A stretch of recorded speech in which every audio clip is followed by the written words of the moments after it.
Wow, Oh, wait. I actually wrote down the 2002 awards at the title screen. I wrote down it doesn't feel like 2022. Does it feel like 2022 to It sure don't anybody feel like here? 2002. I can tell you that much, man. Oh man, I do Shoot. remember how that felt. Yeah, I was. That was 20 years ago. 20 years ago, I was rushing the frat this week. How about that? Times fly. How about 20 that? years ago, I was just about to turn 14. You're an Hey, old person. can you move the mic closer to you, David? Just a little. Congratulations to TuboWare for being so young. Yeah, we have made it to 2022. We've made it to season number 11. Season 11 of the Tuesday show. I don't even. That's so. Dude, Hey, I don't. How I did don't know how what to say did about that. how did that even happen, dude? Oh, We Mark started this man. thing just being like, hey, we'll be here for a little while. I don't know how long this will last. We didn't make any long-term plans. Let's just hang out once a week or two. Shout outs to Mark Man in the 11 chat, years by the later. way. Happy New Year to Mark Man. Hope he's Well, doing well. first time host, long time fan. I've been here since season 1. It's been great. Enjoyed it. But I gotta say, the last couple of seasons have been the best. I mean, Fair enough. All right. a given. Look, Oh, that's true. I should have wrote it was the 2021 awards, not the freaking Yes, 2021. 2022 awards. Dude, I can't do anything. What a start to the listen, season. man, time is a social construct, and it doesn't matter anymore. Seriously, dude. I don't even know what the heck is going on. Ugh. Here's what's going on tonight. We're going to be doing the UltraChenTV Tuesday show, UltraChen Year Awards in review. All right, we're ready for this. We're all here. Look, we're professionals here, ladies and gentlemen. We are all ready. We got our break for the past few weeks, and that obviously allowed us to recharge and be hype and ready for the. We're on our A game. All right. As you know, James, can you put up that little pic, the Oh, yeah. screenshot of the Google Drive doc that will have all the categories on it? Yes. You can see, as well as hear me listen to you. Boop. Man, There it's we a go. rough start. What we're actually going to be talking about today. Here's a little look. Here's a little look for you. So Hey, we're gonna look, be I doing- actually got this thing up without having it explode. That's pretty Nice good. job. Good job, Nice James. We'll remember that for the 2022 awards. I mean, considering how this show's been starting so far, that's pretty much the accomplishment right Okay. here. Newcomer Host of the year, event of the year, match of the year, story of the year, worst thing of the year, FGC member of the year, content creator / streamer, commentator, fighting game, player of the year, and then we'll do our random select award, which is just like whatever we wanted to talk about other than that, and then our personal FGC resolutions for this coming year. Yep, there we go. There you go. There's Okay. a little look at what we'll be doing today. Nice. So we'll So, be endeavoring to make it through each category, without taking too long, because there's a lot of categories here. We'll see how effective that will be. okay. Well, I prepared a 5-minute speech for each one of my candidates. Your candidate. Well, Yes. here's the thing. Here's the thing too. I mean, we always alternate the order in which we go, right? So, what the first category? What do we want to do? What's the order that we want to do? Tubo, David, me, and then David, me, Tubo, and then me, Tubo, David, and then et cetera, or You keep track of that, James, and we'll do whatever order you want. Yeah, that sounds tough. I don't know. How about we start out with nearby birthday boy, TuboWare? all right. Okay, sure. So- What's the first category? What are we doing here? Category number 1. Newcomer of the year. Dun, dun, dun, dun, dun, dun.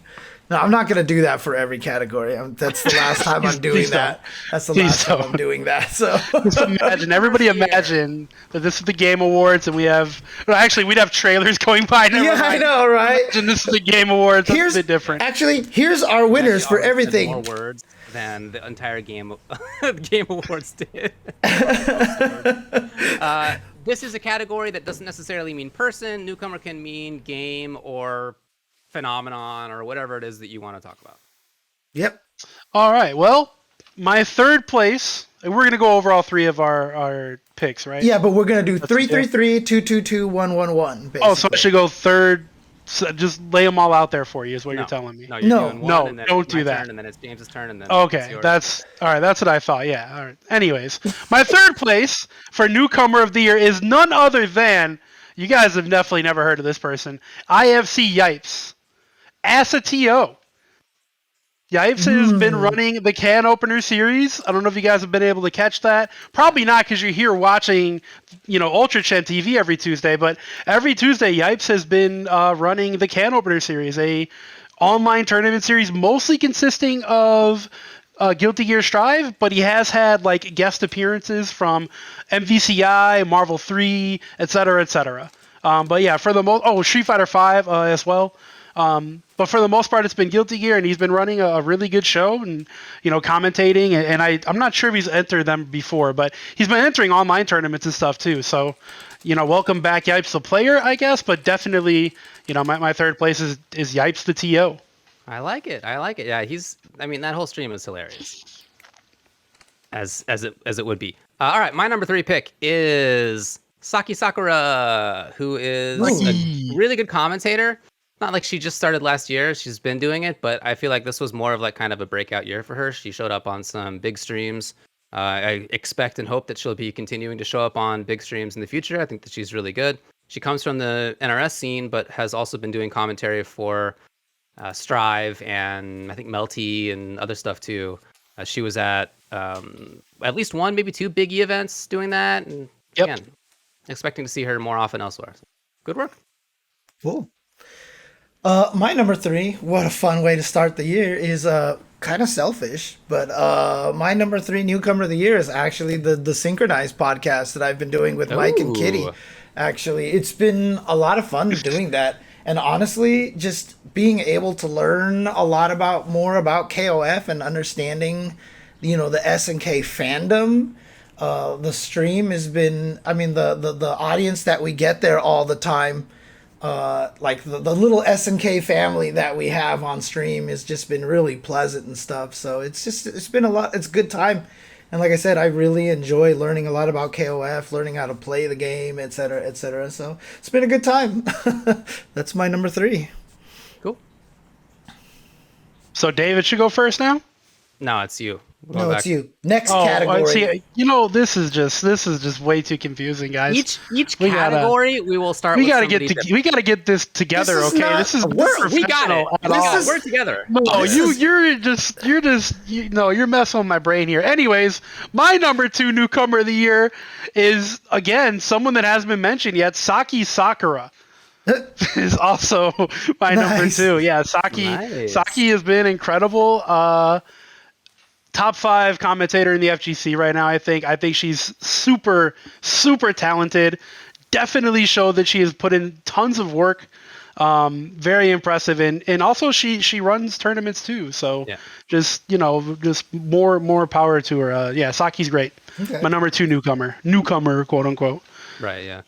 All right. Cool. My number 2 is Higuchi, who, again, didn't start playing Street Fighter this year, but this is kind of like a breakout year for him. Yeah, for sure. He's one of the best Street Fighter 5 players in Japan, and he's doing it as a really young guy. Historically, the Japanese SF scene hasn't really had like the younger generation. That's only really been in the last couple of years. And he is one of the most promising members of that.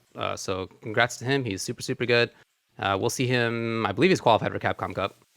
I think he won one of the Japan. Yes, he did. So, he did. We'll see. That was one of the biggest things for the year, was that one of the young players actually qualifying for the Capcom Cup. So, all right. Was Higuchi one of Momochi's students? Was he one of those guys? I don't remember, to be honest. He was the player that Tokido practiced against to try to beat Daigo in Konomichi 1. Yeah, if I'm not mistaken. So, okay. But yeah, absolutely deserved. I wanted to throw him on my list somewhere. Almost had him for Player of the Year, but didn't quite get him in there. So nice.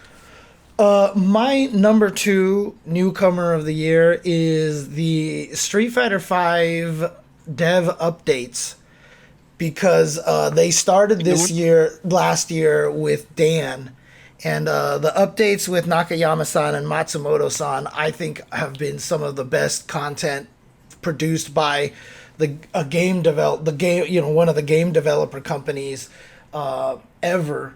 Like, I love the updates. I love the amount of information they give us. They give us full, like, normally they in the past they won't show us anything until the game comes out. We have, like, they tell us what every V skill does, every V trigger does. They give us a good match, etc., etc. So I really love those updates, and I'm hoping that Street Fighter 6 just sees this. Like, if they ever get to the point where they announce that it's happening, what a shock. And then, but like, before it comes out, they just keep giving us updates. Here's another look at it. Here's another look at it. Here's another character, and we're going to give you all this information about the character. And I think that would be sick. I hope they keep going.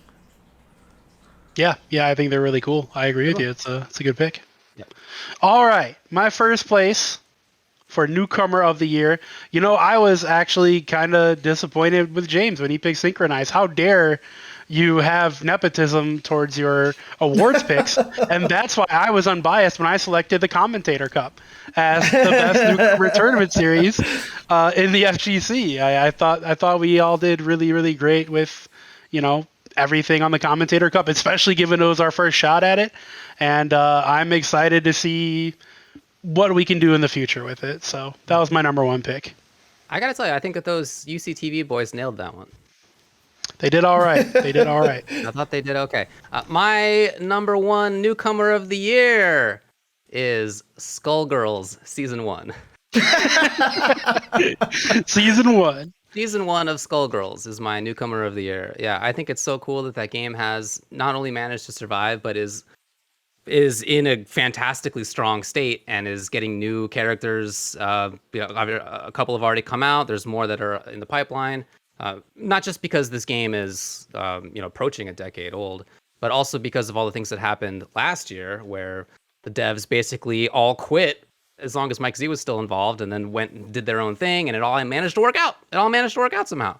And not only did it work out, but like it's going really well. So I'm super happy about that. Okay. Cool. My Newcomer of the Year, number one, is Guilty Gear Strive. Because game is awesome, and it's really fun, and it united a lot of players. His great net code. It's just it's changed a lot of what the FGC is doing. I feel like the rollback netcode was such a big key thing for the Japanese devs in general, because I feel like the success of Guilty Gear Strive and just the explosion of positivity from the netcode is what got us rollback netcode, one in Dungeon Fighter, two in KOF 15, and probably everything from, without that, Blaze Blue Central Fiction probably wouldn't have this official rollback netcode version, etc., etc. So, on top of all that, I still think it's a great game. I still think it has a lot of depth. I think it still has a lot of fun. I think they did a great job with, making it very spectator friendly, etc., etc. So, it's my Newcomer of the Year.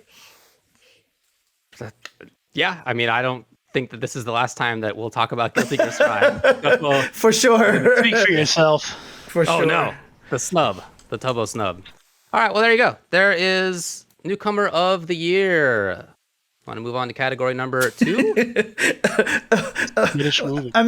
I called it. We probably should call it event. Was there an event of the year? There were at least a couple of events of the year. Stuff happened. Yeah. Yes, things occurred. All right. Oh, man. So obviously, I'll start. Oh. Yeah, just look. It's been a rough year. A lot of these categories, honestly, were hard to come up with some with some stuff, because the year has been pretty rough. Event probably one of them, but we'll see what happens here. So, correct. My number one event of the year. Number 3. Whatever. The first event that I'm mentioning of the year is the Twitch Rivals events, KI and MKX. That's 2 events. Whatever, man. Twitch Rivals. All right. And just before this last year began, of course, was the first Twitch Rivals event that happened for the FGC with Marvel. So that was a really nice series of events that were run. I really appreciate that. Shout outs to everybody who was involved in that. It was a big production, I'm sure, for all of those, and really fun to watch. I appreciated that from Twitch's side, and again from all the actual humans I know who work on that. Seemed like a lot of work, and it went great. You don't know any humans. No. You know, a bunch of Hanzo Gonzo lizards. My number 3 was Red Bull Kumite France, which took place at the beginning of the year. You know, I again, when I think event, I just automatically think offline. So that's, you know, it's just how my brain worked with this category. So Red Bull Kumite France was there because it was a fun event. A lot of, you know, it was one of the first offline-ish events, you know, during the course of the year that made things feel a little bit normal again. So I put that as number 3 because it was just good to see offline play again at that time. All right. Well, my number 3 is also Red Bull Kumite, but in Las Vegas. Ooh. Okay. Fair. I thought the Las Vegas event was the best of the 3. Why was there 3 Kumites last year? Of the 3 Kumites last year. Were there 3 Kumites last year? There was London. I've totally memory hold it. Dude. There's Kumite London. If there was France in the beginning of the year, there was also London. Was the one I was talking about London? Las Vegas. Am I Maybe talking about the London one? Is the Europe one? Maybe I'm thinking London instead of France. There was maybe, but it was definitely London. That's the one that Mr. Crimson won, right? So That London? was London, I believe. Ah, my bad. Okay, Red Bull Kumite. I was gonna say, why was there 3? Like, that seems like a lot. London. Oh, you thought it was France because Crimson won it? Is No, that why? I just thought it was in. You know why? Because all the Red Bull Kumites that we went to, David, were in France. That's true. Okay. And so I just assumed it was in France. So never Mystery mind. solved. That's pretty funny. That's Okay. fine. Sorry. All the Red Bull Kumites we've been to. Ugh. I know. Yeah, Speaking basically. of Red Bull Kumite, my number 2, Red Bull Kumite Las Vegas. I mean, basically All the right. same reason. Yeah, I mean, a great event. It was cool. Lots of fun there. I didn't go, and I wasn't alone in that, but it seemed like it was a great production, as it always is, and the play was great, and the commentary was fun, and et cetera. Okay. Make some noise. My number 2 event was Red Bull Kumite Las Vegas. Oh, no. So again, same reasons that London, get it right, boys. London, Red Bull Kumite London was so good. But obviously this one, you know, what was cool about this was the expansion, because if you remember, Red Bull Kumite London, you know, had the Guilty Gear Guilty Gear preview stuff. But this one, you know, this was Red Bull Kumite, and they ran it not just for Street Fighter, but for Tekken and for Guilty Gear as well. So the Red Bull Kumite definitely growing and spanning across games, and I think that's super cool. So that is that's where it is. Hey, look, man, I was supposed to go to Red Bull Kumite Vegas, and I didn't. So Red Bull's not paying me anything right now. And they're still paying you too much. All right. Hit us with your Red Bull pick. No Red Bull pick. My number 2 was CEO. Your number 2 was 2 is CEO. CEO. Okay. And number 2 is CEO, yeah. All right. Wait, you think I'm going to give Jabali a number 1 pick? Come on, man. Get out of here. Yeah, no, I thought CEO, even though I didn't go, even though I wasn't there, the viewer experience was the best I had in an event in longest I can remember, and it just felt like a real FGC weekend. All of Twitter was talking about CEO. People were side betting online, and it felt like a real FGC event. So yeah, CEO was a good weekend. I enjoyed watching it. Well, that's my number 1 is CEO, and I totally agree with all points. That was the first time in a year and a half that I felt like I was really like in a classically FGC weekend. Yeah. Obviously, there have been events other than that. It wasn't the first offline event to come back, but it was so big and so many good players, and the matches were so great. I mean, honestly, some of my favorite matches all year happened at CEO, so it was really, really fun. Yeah, and same for me. Number 1, CEO, because all the reasons that you mentioned. First time it felt like things were, quote, normal unquote in a long time, and it was just great to see the audience. I mean, I loved it, for example, when the entire Puerto Rico team was just cheering on Mono and going nuts. All the fun stuff that was happening with the elderly couple in Marvel 3, you know, people booing the people beating them and stuff like that. So it was just a lot of that in-person stuff that you just don't get anywhere else, you know. Even just like the pop off you know, against Hotashi, where he had to like basically, you know, Roman cancel drift out of there because, you know, those kind of interactions don't happen online. We don't get to see those kind of things. And, you know, CEO made it feel normal again. And it was awesome to see. That's my favorite part. My favorite part of all fighting game tournaments is the actual human interaction, the human emotions and stuff. And it was great to see that again.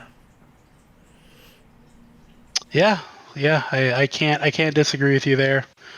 Sure, hoping the Frosties turns out somewhat like that. But CEO was not my number one because Twitch Rivals, starring TuboWare, presented by Max, Ultimate Marvel vs. Capcom 3 Lives. That was my number one event for the year. Wasn't that last year? That was 2021. That was February. I looked it up. Okay. All right. I had to look it up because I thought it was forever ago too. So hard to tell. All right. Well, I'm sure you did the research, so good pick. I'm gonna add UMVC3 to my and list. if not, then, you know, KI, whatever. I was a star of both of them, so either way, they're both the best. Oh man. Yeah, nobody can tell what time anything is these days, so it's all good. It's all good. Yeah, nobody's gonna be mad about that. That's for sure. Okay. All right, cool. Very good. Not right. too many choices to choose from in terms of events, but hey, there were some. Let's move on to match of the year. Match of the year. I mean, this is an interesting one because obviously I feel like there's more matches than ever because there's just so many events out there. Hard to pick a lot of good ones.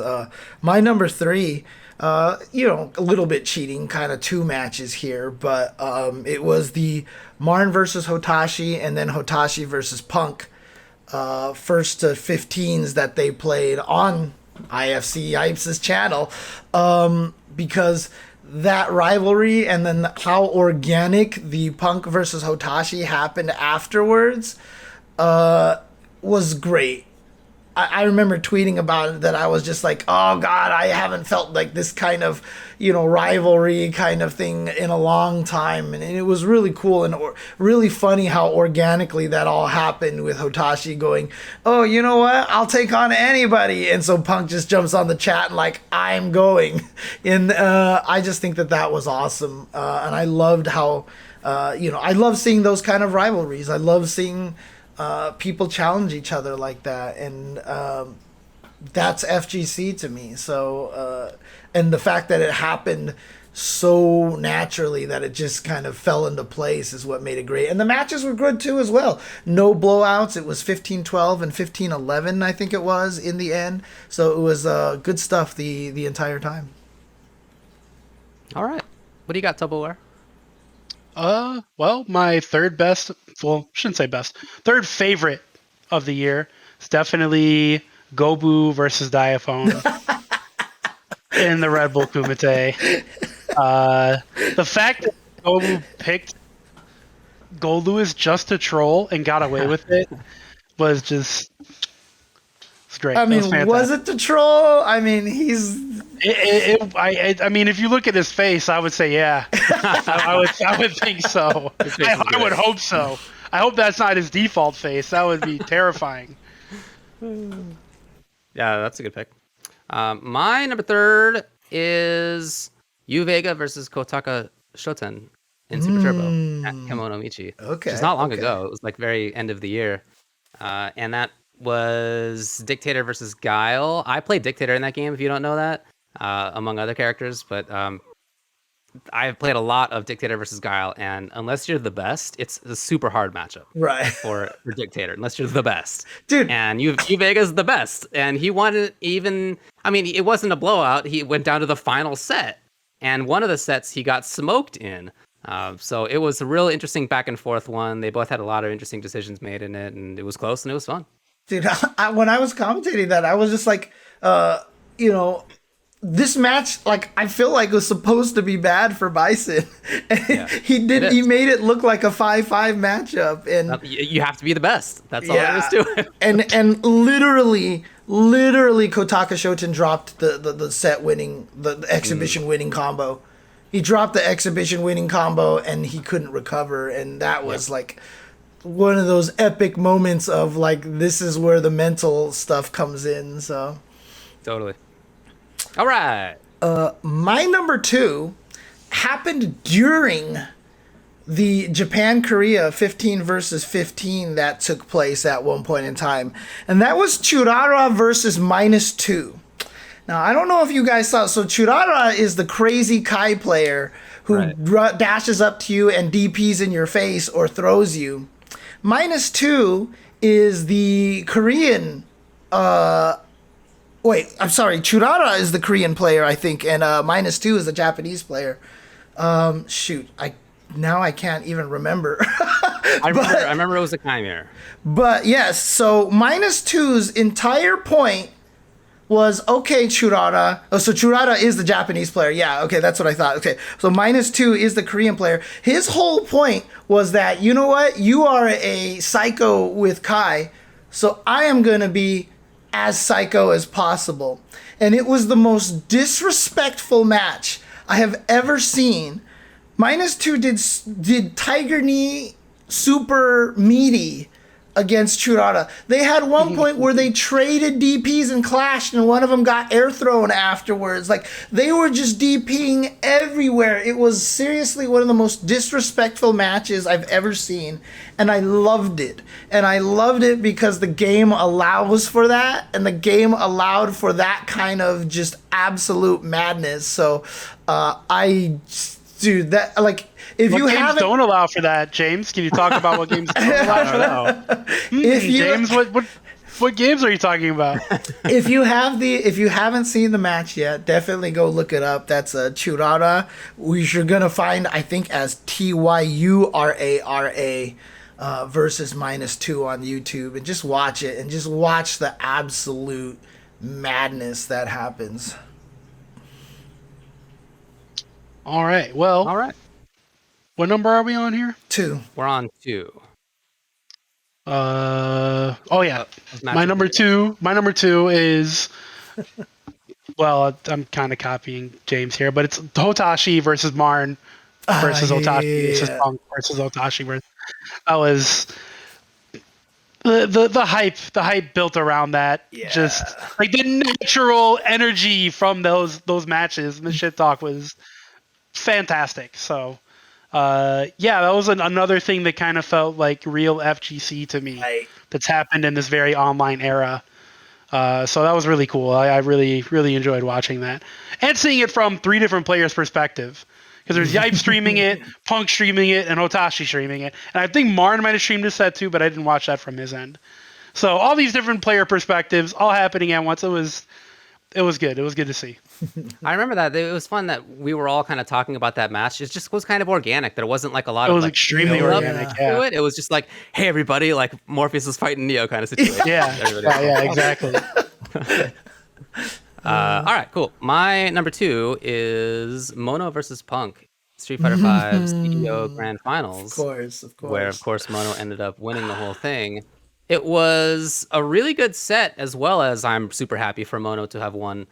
It was great in the sense that the first set was a blow-up where Punk 3-0'd in super fast fashion, and I was like, this is over for sure.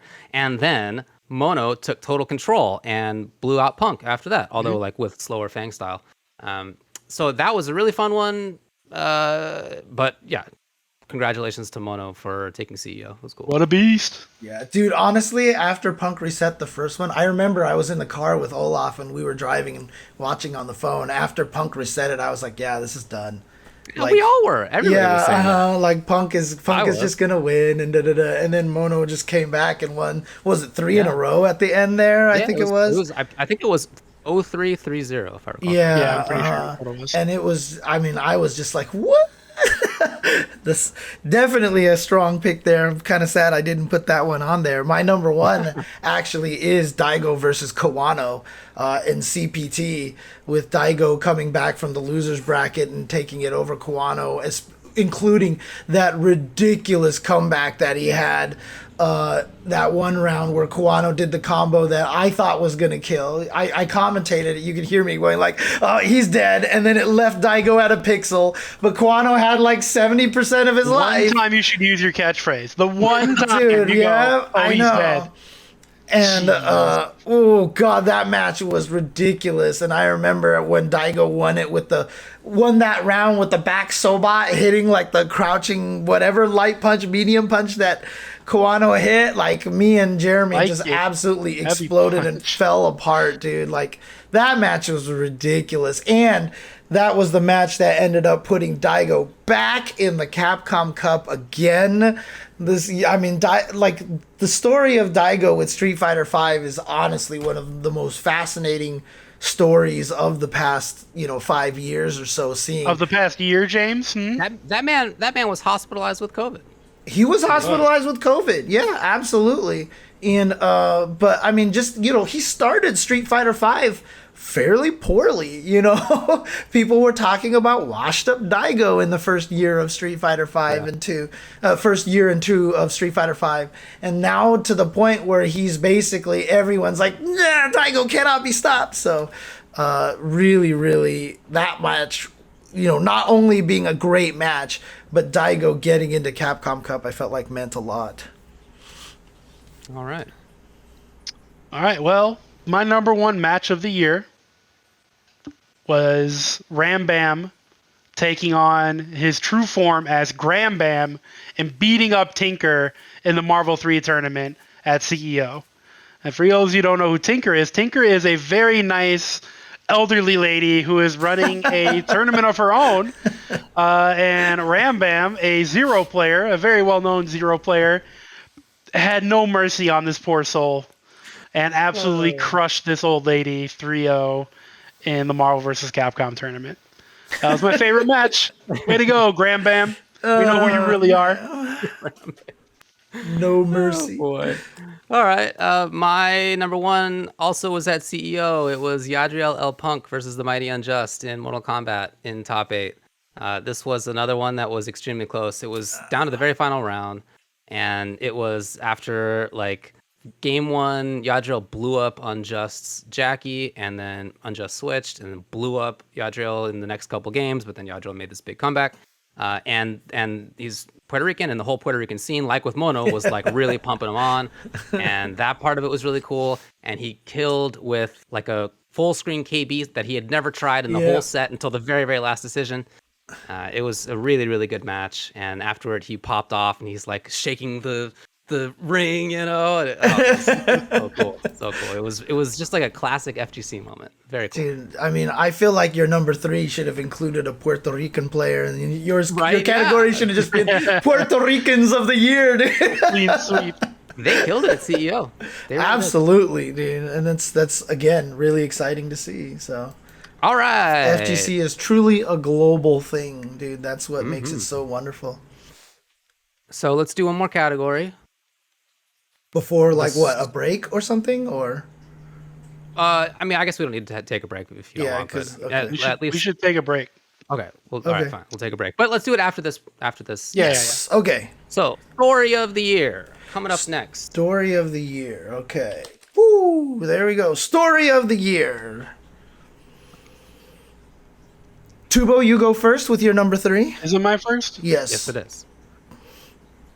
So my number 3 story is something I think we could all agree upon, and that is the acceptance of rollback netcode as a standard by pretty much all fighting game devs. Yeah. This is something that we've been fighting for so long, and it only took a nation or global-wide pandemic for them to realize, oh shit, maybe people should be able to play our games online.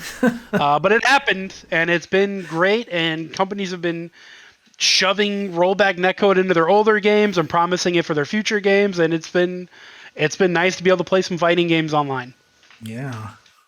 I like that. Yeah. All right, then it's me. Right? Yes. Okay, cool. So my number 3 is that I'm happy to be in the mature stages of fighting games. That is to say, fighting games towards the end of their lives, as they're not being officially supported anymore, and we can just like play the games and not have to worry about what's going to change. So there's a bunch of games that are like that, or that are like almost there, or that like maybe will be there soon, although we don't really know. So like SF5, maybe there's one more patch, but it's probably not going to be big. The last character's out. MK11 doesn't have any more support in that way. Tekken, Smash Ultimate is done now. No more characters are coming out. The patches are done. And then there might be a couple of other games, although again, can't be sure about that. I think that's so cool. I really, really like end stages of games like that. Now we just get to like figure out all the little minutia. And while we know a lot about those games because we've been playing them for a long time, now we get to like really delve in. TuboWare, you know this too. Don't give me that face. That's exactly what's been happening with Marvel 3 for the past decade. I was giving you that face because you said minutia. Oh, I was just like, all right, that's a word choice, sure. Bub. I mean, all the little stuff. So I like that. I'm happy to be in that stage of the game. I know that some people aren't happy about that they want like more changes to SF5 or MK11 or whatever game, but I'm stoked to be there. I think that's a blast. yeah, and one of the cool things, I mean, that goes right along with your U Vega Kotaka Shoten match, right? Yeah. The only reason why U Vega could win that is because we've delved into the minutia of that game, and he knows that matchup like the back of his hand, and that's the only reason why he can win. And yeah, that's a fun phase of the beginning phase where we get to discover everything, and then the end phase where we get to really define everything are like some of the best times of fighting games. One thing on your spreadsheet, David, for Newcomer of the Year, you have yours and mine swapped.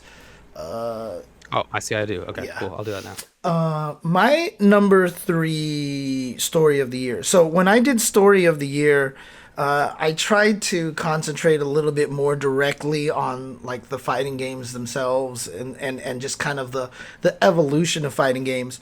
My number 3 story of the year is actually how much the developers are starting to be more transparent and communicate with everybody. Now, America's been leading that charge for a long time, right? Let's not, I mean, like, I don't want to make it sound like Iron Galaxy and NRS and such haven't been doing an amazing job with this, all along. But, obviously Japan has been falling behind on that. But, last year, one of the newcomers of the year that I had was the Dev Roundtable. They did another roundtable earlier this year. But, between the winter, not the winter, but the updates, the Street Fighter V updates that I said that I love so much, the developer backyards that Guilty Gear has been doing, like even the fact that when KOF 15 was at the Tokyo Game Show, Oda and the rest of the developers were like, yeah, max mode was too strong in 14, so we're trying to like lower, like, these kind of discussions, like I feel like never really happened before, Well, and I feel like that because they didn't. yeah, exactly. And so, getting this kind of thing, having, Arxis be like, yeah, we're going to throw rollback in some old games, and it's really cool to see. It's really cool to see. I wish Arxis gave us more information about DNF before the beta. But but it didn't detract from how fun that was, how fun that game was in the end. Yeah. So maybe they did a good job anyway. But yeah, I love the developer communication that we're getting from all sides now, and I think that's super cool, and I'm really, really happy about that. All right. Well, my number 2 story of the year is Pokimane owns Evo.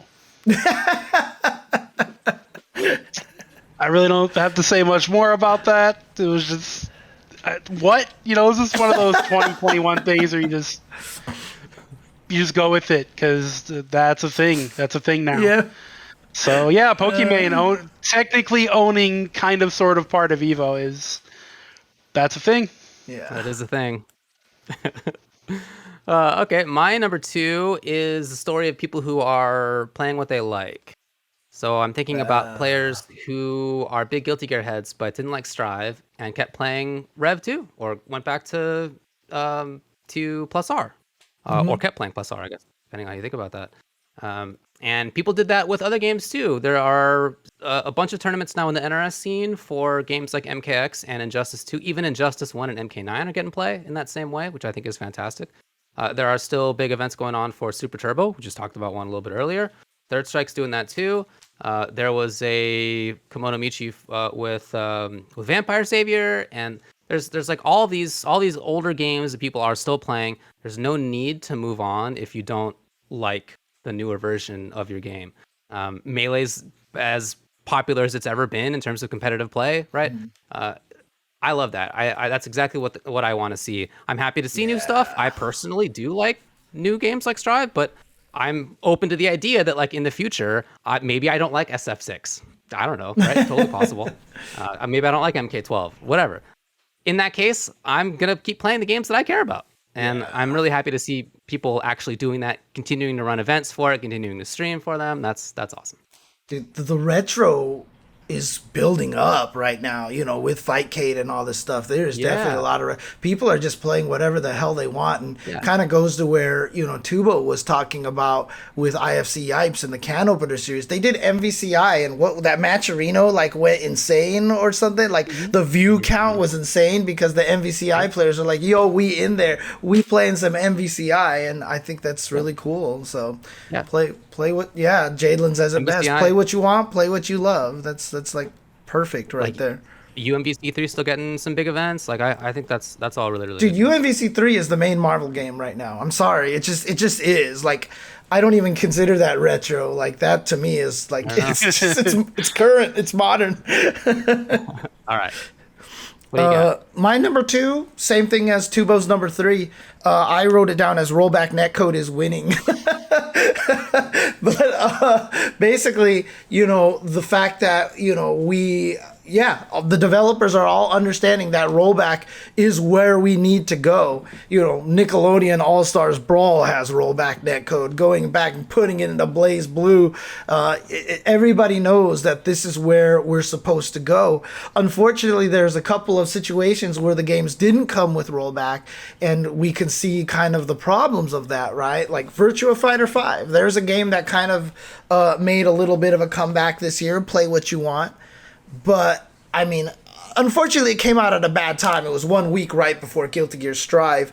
But also, without the rollback netcode, the initial boom, I felt like, didn't last as long as it should have been. And, you know, they were...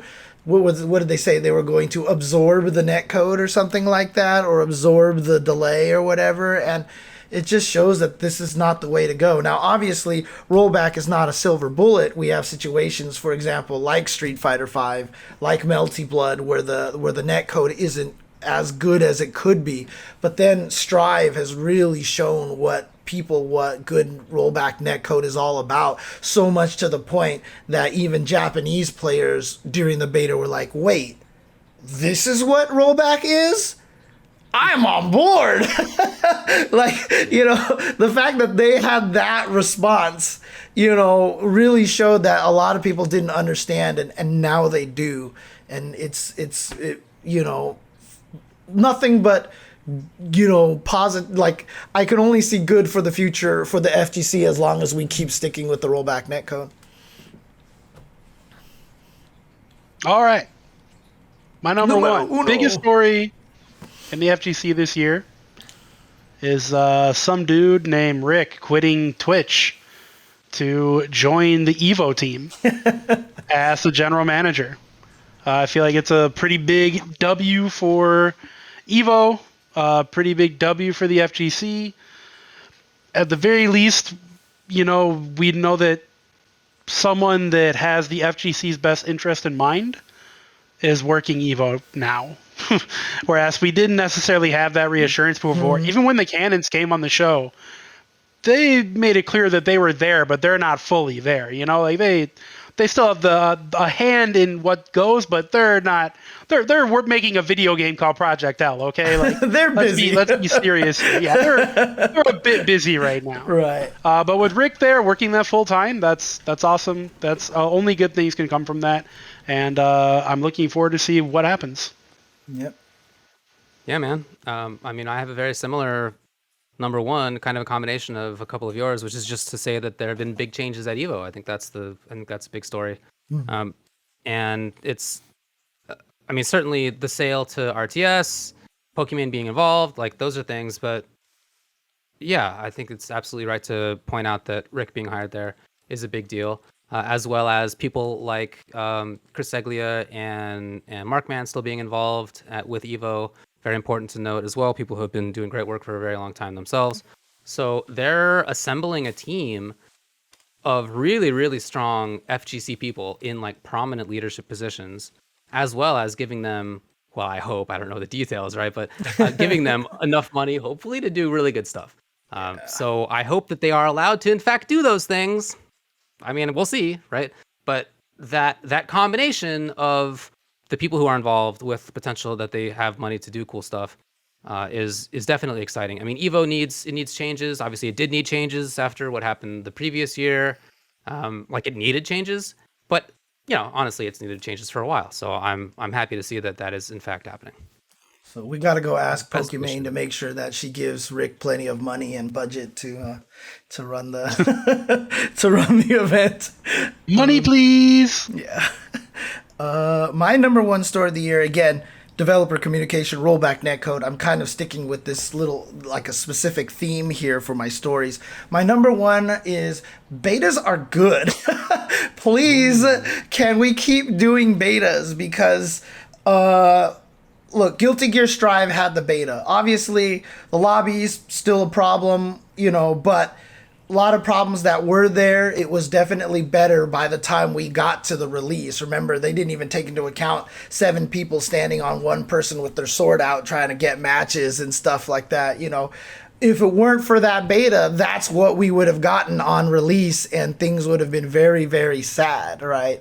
On the opposite side, look at, and again, I don't mean to keep, talking down about it a little bit, but Melty Blood, didn't have the beta, and they definitely had a lot of, like I said, their rollback netcode is not as strong as it should be. We weren't expecting any KOF betas, but I mean, I want to do a special shout outs to, honestly, how solid the KOF 15 beta was.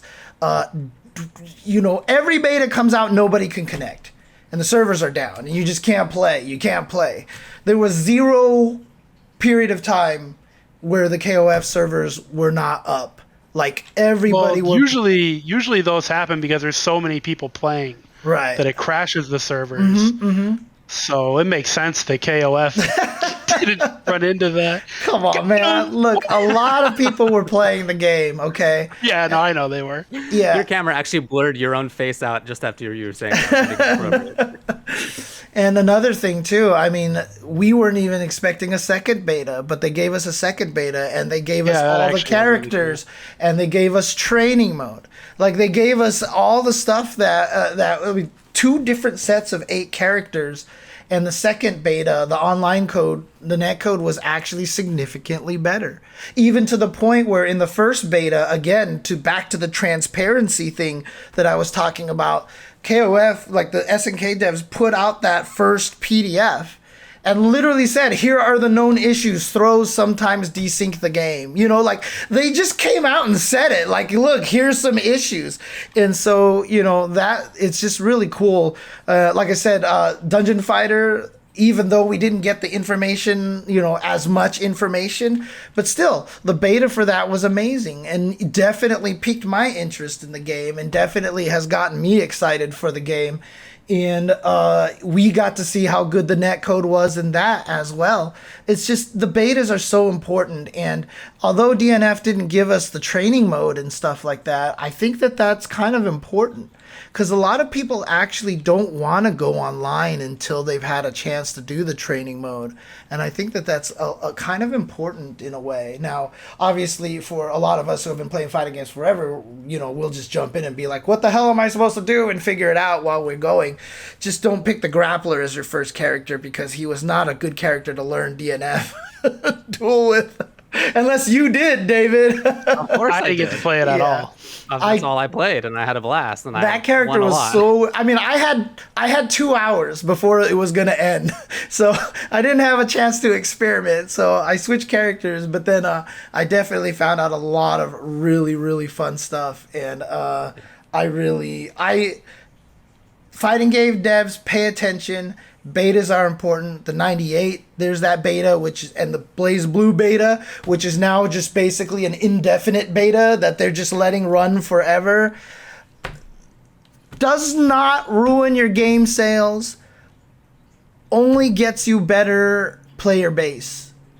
You know, don't think of it as like, oh, people are going to see it and be like, I'm not going to play it anymore, right? I mean, look at Guilty Gear. Look at the development that it went to. Everybody was like, I'm not going to get this because the air dashes suck. And then the next beta, the air dashes were better. You know, like, people are paying attention, and the betas help us get through some. Even some of the characters in KOF 15 have been balanced already based off of the betas. The TGS Isla was too strong. Yashiro in the first beta was stupid. He had like ridiculously long combos, and recently at a different testing site, they noticed that they changed his juggle potential, so he can't do ridiculous combos anymore. So really, really important. Cool, man. Sounds right to me. All right, so those are our first 4: Newcomer of the Year, Event of the Year, Match of the Year, and Story of the Year. We're going to take a short break, and when we come back, we're going to do Worst of the Year, FGC Member of the Year, and so forth. All right, be right back.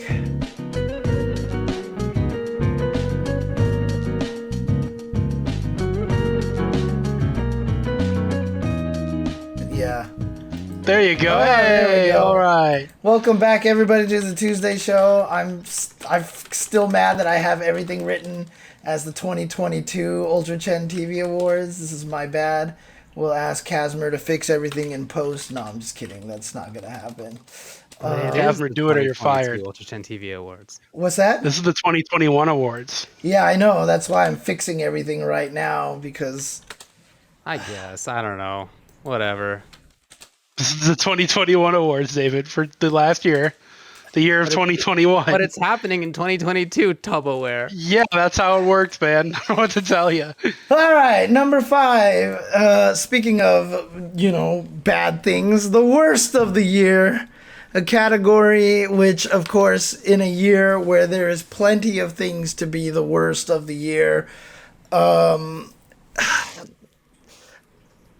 Look, there's a lot of stuff to say here, but we wanted to throw it a little bit earlier in the stream so we can get the negative stuff out of the way and then try to get back to some of the more positive stuff later on. So I think David is starting this is one. my favorite category. I don't know. You can have a negative look. The worst is the best. All right, well, All right, I'm Davey. starting it out, and I'm going to be starting it out by talking about WePlay's sponsor, 1xBet. And yeah. in general, maybe 1xBet, which was literally an illegal gambling operation, illegal in many countries. Its founders are like wanted men; they're fugitives, and WePlay was working with them, and maybe there was a closer relationship than that between WePlay and 1xBet. I've never got confirmation of that either way. So that was a big bummer because it made what seemed. Bummer! What a bummer! That was a bummer. Oh boy! It took what seemed like a group that was doing good things for the FGC in the sense that like they were spending a lot of money and they paid, let me tell you, a lot of money to people to go commentate that event, and the players got a lot of money and they dropped who knows how much money in doing so, and they put on really great shows, a lot of fun to watch. I'm sure it was fun to go to, and that all blew up. I think probably not entirely just because of that, but maybe also because like they did some weird things with some of the game's properties in terms of like they made some characters like dance suggestively or whatever. I don't know the whole thing is, but Yeah, those the hologen characters too. yeah, probably not a great call. But anyway, I thought that was very unfortunate that ended up imploding in the way that it did. And, I mean, I was taking money from WePlay. I was writing an article for them like monthly, and I thought that they were doing a lot of good things, and then it turned out that was the news, and I didn't want to be involved with that, and I don't think any other people did. Oh man. my worst of the year is actually a repeat that I've had from a previous year. And I just kind of want to repeat it again because it's just I leaks. I'm tired of leaks in the FGC. I'm tired of leaks in general. I don't know why people are so obsessed with trying to leak everything all the time, but I think it does kind of make things a little bit less enjoyable. I mean, the multiverses leak, that came out early was a bummer. Right? Like, I'm sure that would have been super hyped to have been revealed at a big event all of a sudden out of nowhere. Like, oh my God, what is this? Like, can you imagine if Multiverses, like, was revealed at CEO? Like, how hyped that kind of would have been and stuff like that, But the way they had to reveal it in the end kind of sucked. For the whole year, we've been doing good about not getting a lot of KOF 15 leaks, but then the very end, it all got leaked, including like the potential DLC and all that stuff like that. It's really, really kind of annoying. And I know there's people out there that don't mind leaks, but let's just let people have fun, man. That's just all it really comes down to. So, of course, like I said, that's kind of, subjective. Some people like leaks. That's why I have it at my number 3, because it's just something I'm with you 100%. I'm very tired of it. Right. Okay. Okay. I like leaks. You old boomers can suck it. All right. Well, my third place, worst of the year, could very well be a first place worst of the year if it wasn't for first place or second place both being so toxic and terrible. Okay. But my third place is all you dirty, nasty, stinky, smelly, going to tournaments not wearing a fucking mask motherfuckers. All of you. All of you. How dare you go to an event and pull your mask down? Because you had to wear it to get in there. I know that's a fact. You had to wear it to get into CEO. You had to wear it to go to all the Marvel events that Tong ran this year. Why'd you take your mask off, you dirty gnat? Like, stop it. If you don't want to wear a mask, don't go to events. Stop it. That's my third worst of the year. Is that you're disgusting, all of you. Look, I'm on board with this as well. Yeah. 100%. Amen. All right. My number 2 is the ArcSys lobby system. Man, it's real bad. I knew that was going to be somewhere. It's real bad. And the thing is that, like, it's always been bad. There's every time. It's not just when there's a beta, but it's also like new game comes out, lobbies are bad. Even if it had a beta. And this has been happening for how many different games? Not just the 2 that it happened to this year, but forever. I mean, as long as I've been paying attention to and playing these games. And that is something you would think that, like, at some point you fix. And I understand that, like, games are different and the actual connection to make the gameplay work well when 2 people are playing is maybe a different story. But, like, the lobby itself, that's bad. They just keep going right back to. And boy, they make some great video games. They make just the worst lobbies, and I wish that they would stop. Also, don't reveal your pixel lobby on April 1st or near April 1st. Don't do that when it's true. Yeah. Oh, man.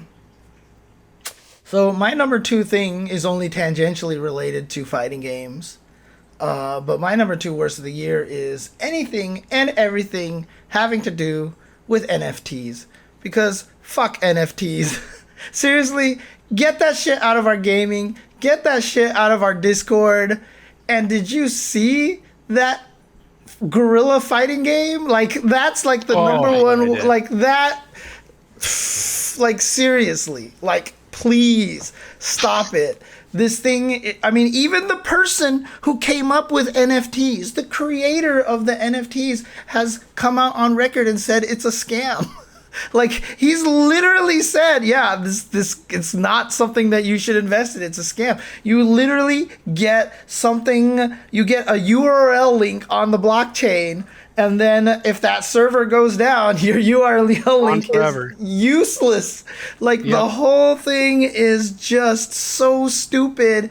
And, it's supposed to help artists, but it's only hurting them because people are now making money off of other people's art. and they're stealing stuff. And it's just everything about it is a pyramid scheme, a scam, whatever. It's just stop it. Like, I've done a little bit more research into it after my tweet, and I get that blockchain is this technology that's kind of interesting, but like, don't use it for digital money. Digital money, like, is like seriously, like, as a programmer and as somebody just scammed everybody in cryptocurrency NFTs with something called like $year or whatever like that, because they found a way to trick the blockchain and all that. Like, don't do it. Don't do it. It's such a bad idea. It's such a bad idea. Everybody's favorite part of the physical world is scarcity, right?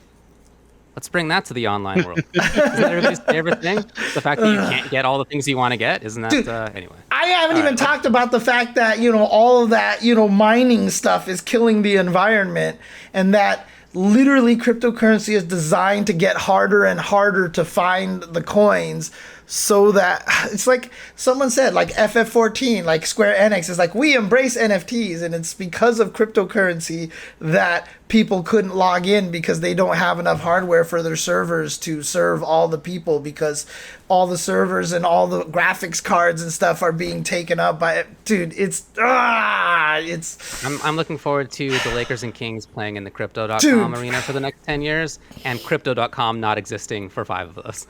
So, all right, let's move on to the next one. What do we got, TuboWare? Well, my number 2 is, I don't want to say NFT related, but NFTs definitely get brought up. FGC Twitter is my number 2 worst thing of the year. Twitter is like by far my favorite social media platform. I legitimately am probably addicted to Twitter. I love Twitter. I don't know if you guys have noticed, I haven't tweeted in weeks. I just don't want to take part in any of it. Like, I went from getting involved in every FGC topic and posting politically a lot, to posting about gaming in my stream, to just not engaging in anything at all. Like, FGC Twitter wore me the fuck down this year. You guys are embarrassing. Holy shit. Yeah, FGC Twitter sucked this year, guys. Do better. I'm on board with all of these so far. I uninstalled Twitter from my phone. I still go on Twitter.com occasionally, but it's not anywhere near like the rate that I used to, and I'm happier. It's a better time. All right, cool. My number 1 worst thing in the world was losing some friendships to absurd conspiracies. That was really tough for me this year. A couple of people who I've known for a long time. One guy for probably 15 years, who comes from like where I come from, went into Bizarro land, and that continues to be upsetting to me. And then another guy who I've known for about 10 years, known of longer than that, but like known in like a good way for a decade, said some real mean things to me that were conspiracy related that I'm still upset about, even though that was many months ago at this point. So that's been hard for me. Those are both fighting game dudes. That's the connection here. But that was the worst. That was the worst thing that happened. Ugh. Yeah. Okay. My worst of the year is just COVID still. COVID, huh? Yeah. Look, we're all James. Yeah. Isn't that just a fancy word for the flu? It's so crazy. Like you said, it's like, I can't stop thinking about what David said about reading literature from the 20s, 1920s and stuff, that people don't talk about the pandemic around that time, because they just, after a while, it's just like they just ignored it and they stopped paying attention, and they just treated it like it was a factor of life that, you catch it, you're gonna die, and like nobody even brought it up. Yeah, but their pandemic ended after two years, and ours is going real strong, and we talk about it a lot. Right. Well, the problem they talked about it a bunch too, but they didn't make as much like popular art about it. Which I'm not sure is really the case in ours, but like the point of like it's background and it's constant, so you don't need to mention it constantly because it's like the subtext of every conversation anyway. Right. It's definitely still there. Yeah, and even though we do talk about it a lot, the problem is half of the conversation is the conspiracy theories. Half of the conversation is about the anti-vaxxing, about the masks ruining our freedoms and stuff like this. You know, that's the problem. I mean, the thing about it is, like, everyone's trying to use Omicron as proof that masks don't work. The problem is a chain is only as strong as its weakest link. If everybody got vaccinated, that's how you stop variants from happening, right? There are no variants of the mumps. There are no variants of measles. There's no variants of whooping cough or whatever, you know, else that we've eliminated through vaccines, which you have to have in order to go to grade school. Like, and it's been that way for decades, you know, and it's frustrating. Like, my favorite comment recently was, boy, movies are good at making up stuff and being in fantasy worlds. Because that movie Contagion, at the very end of the movie, they developed a vaccine and everybody took it. You know, I mean, seriously, like, it's absolutely, I don't know what the hell is happening. It's so crazy, dude. Definitely stop. Let's move on. Sorry. I'm sorry to cut you off, but I mean, no, please do. All right. Whew, okay. What do you got, TuboWare? Well, my number one worst thing of the year is, FGC related, obviously. I think it's worse than everything you guys have talked about. Well, not you, David. You actually mentioned this already. The Guilty Gear Strive lobbies are the absolute worst thing that has happened in the year 2021 to me. Like, bro, all right, so I went on like a fighting game hiatus for a bit. I probably took the longest break I've took from fighting games in 12 years, like, no joke. And I came back and I was excited to, like, I just got in the mood. I was like, I want to play some Guilty Gear. And I got on and I played some Guilty Gear, and it took me about 30 minutes to get 3 different matches. And I was like, now I know why I stopped playing Guilty Gear. I can't just ready up and then an opponent appears. It doesn't work that way. And I have no idea why it doesn't work that way. Every other game has worked this way, and it's been perfect since the beginning of matchmaking on Xbox Live that I can think of. Like, there's nothing wrong with hitting play and getting matched with someone. But somehow Arxis chose to not do that for like 9 years now or something like that, whenever they first started doing these lobbies. And I can't believe it. It upsets me to the point where, like, I don't want to play Guilty Gear because of it. I've been forcing myself to do it anyways because I've really missed playing Guilty Gear. That game is so fun. But geez, man, those lobbies are just, they're atrocities. I hate them so much.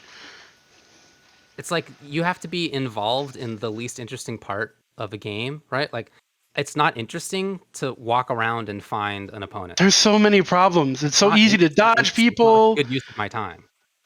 I don't want to chase people's avatars to get a match. Yeah. People see May on the stream. They don't want to play against me. Like, there's so many problems with it. Also, there's so many problems with it. How many times have you been in a lobby in that game or one of the other ones that Arxis has, and it's you and one other person in that lobby, and you just want to play each other, and so one of you goes to one of the stations and the other one goes to another, and you're like, oh, you wanted to go to that one? Okay, that's fine. And you both leave those stations and you switch? Yep. You do the do-si-do. It's the worst. I mean, honestly, like, I wanted to do weekly online Guilty Gear casual sessions, and I couldn't do it. And it's damn near impossible, James. I couldn't do it because I couldn't get people into the same building. Like, it was just like, it was crazy. It just like I said, I know I don't hate it as much as everybody else does. I just think it's so poorly implemented. Like, they're on the right track and they just did it the absolute worst way possible. Like, there definitely needs to be more interaction. There definitely needs to be more of that kind of stuff, but not for hunting for matches, not for trying to do the work that the game should be doing for you. You know what I mean? That's the main thing right there. You're not, like, the game is supposed to do the work to match you up, not you. right? Yep. You're not supposed to run around and stuff like that. It's such a shame. Like I said, I like the idea of it. I like what they were trying to do, and they flubbed it. Like, that is a dropped combo if there's any dropped combo. So All right, that's it for worst things of the year. Next one is FGC Member of the Year. so I start on this one, right? Yeah, it's like, is it my turn? Yes, Sure. yes. Okay. I mean, this is interesting. FGC Member of the Year, Content Creator of the Year. It's hard for me to kind of straighten out who goes where and stuff like that. And I feel this is a weird choice. I feel like maybe, but if you need some convincing, I have a file on my computer called evidence.zip that I can tell you all about why I have this person as my number 3, and that is, of course, Leffen.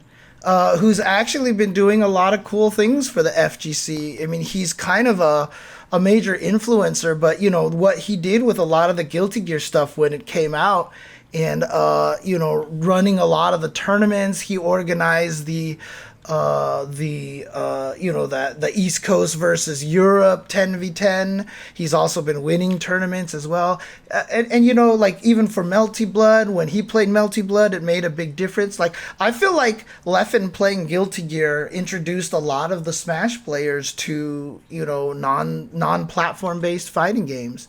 And I think that's really important. I think he's doing a lot of good things for the FGC. And again, I know that there's a lot of very valid reasons to separate platform fighters and traditional, I guess, non-platform fighters into 2 separate categories, and they don't like putting them in the same category. But I mean, I feel like Leffen is one of the strongest, arguments, and actually one of the strongest weapons we have in terms of keeping the scenes, united. So I put him as number 3. Cool, man. All right. Well, my number 3 pick couldn't be farther from Leffen if you tried. I don't have a good reason for picking him, but I just like this little guy, Hanzo Gonzo. I hope that he Tubo will choose himself. I almost did. I hope that Hanzo Gonzo sees us tag him in the tweet and he comes in here to see what I had to say about him. And I don't have anything. Carter, fuck you. You're number 3. Oh, man. All right. Nice work. This little guy. Is that what you said? Yeah, I like that little guy. Oh, boy. What a guy. All right. My number 3 is Joe Monday, Super Joe Monday. Ah, yes. Okay. Good pick. He It's a does good pick. the online local and Reddit Street Fighter. He's helped with a bunch of other events this past year, and he's advised on a bunch of stuff. And he made a commentary basics guide that people should check out. By the way, he wrote a book like years ago. We talked about it. Geef's Gym. called Geef's Gym. Geef's Yeah. Gym. Yes. That is a real nice sort of exploration of fighting game fundamentals too. So he's done a lot of stuff over many years. And I looked over my previous results for this, and I hadn't mentioned him, and I was like, I can't believe I haven't talked about him before. So good work.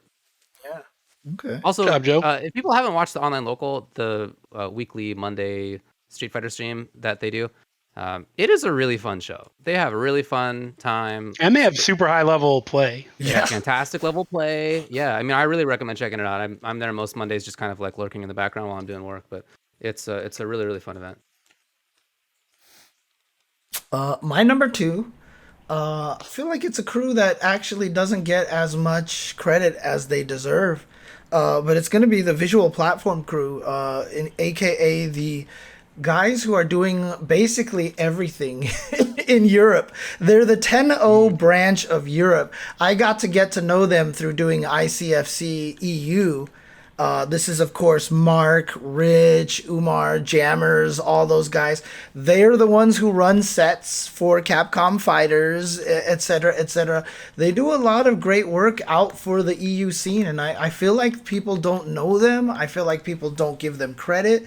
Like they might just be kind of under this branch of Tenno, and like it's just kind of nebulous out there. So I just wanted to give them a shout out because, like I said, I made the same mistake as well. I never really thought about what was going on in the EU as much in terms of production, and working on ICFC EU was really, really cool, honestly, because I got definitely a lot more in touch with the EU scene and just getting to know their players and their people and just everybody that's doing amazing stuff over there. It's been probably one of the best things that I've gotten involved with during the course of the year. So shout outs to them.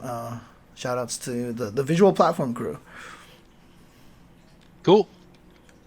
Well, my number 2, I'm pretty sure I probably picked this guy last year too, but my number 2 is Tong for continuing to support and push Marvel 3 through the world, really. He's been working with Japan on tournaments too, but through the country, running offline events for Marvel 3 specifically, and giving Marvel players something to look forward to. So big ups to Tong. Okay. Yeah. By the way, totally cool to mention the same person multiple years. No rules. Oh yeah, absolutely. That's cool. My number 2 is Mr. Aquaman, who continues to do a ton of work for the NRS scene. He and his crew are running the Coliseum still, which, by the way, is not just MK11, but they're doing things for all the other games. I was talking about this earlier when I was talking about people playing games that they like. They're doing the previous games that NRS has put out as well, and he's consulted on other stuff. He's still commentating and doing a really great job at that. So he's got a lot of different hands and different things, and I think he's doing a great job on all of them. Good pick. What are we on now? Number one. My number 1. Definitely excited to give this person number 1 because this person's going to save all of the fighting game community, save Evo as well. And that is, of course, our Lord and Savior, Pokimane. No, I'm kidding. Seriously. We have all made this joke. I absolutely wrote down Pokimane in mine. And then I was like, well, okay, I guess I'll change it. But I was planning to make the same joke that you just did when it came to my number 1. So, and TuboWare probably was too. So, yeah, I sure wasn't. I actually, my Pokimane already got mentioned. I didn't plan on mentioning it. Yeah, you already did it. Look, it's Rick Thayer, the Hado. I looked through I have not given him FGC Member of the Year because I felt like I already have. And I think like mentally, I believed I did. And I looked through all of my old awards and I have never given him this award. And that just seems like the biggest oversight I possibly could have had. Rick, not only responsible for getting us Twitch Rivals, which, like for the Marvel one, actually got Marvel and Capcom and the creator of Strider on board somehow, Twitch Rivals, he's doing amazing things. And then honestly, everybody knows how much I believe in Evo and I believe how important Evo is. It's hard for me not to, having been involved with it for so long, being a major part of it. And after everything that went down in 2019 and then this past year in 2021, I mean, let's face it, Evo Online was, to say the best, right? I mean, there was definitely a lot of issues with it and stuff. I was very worried.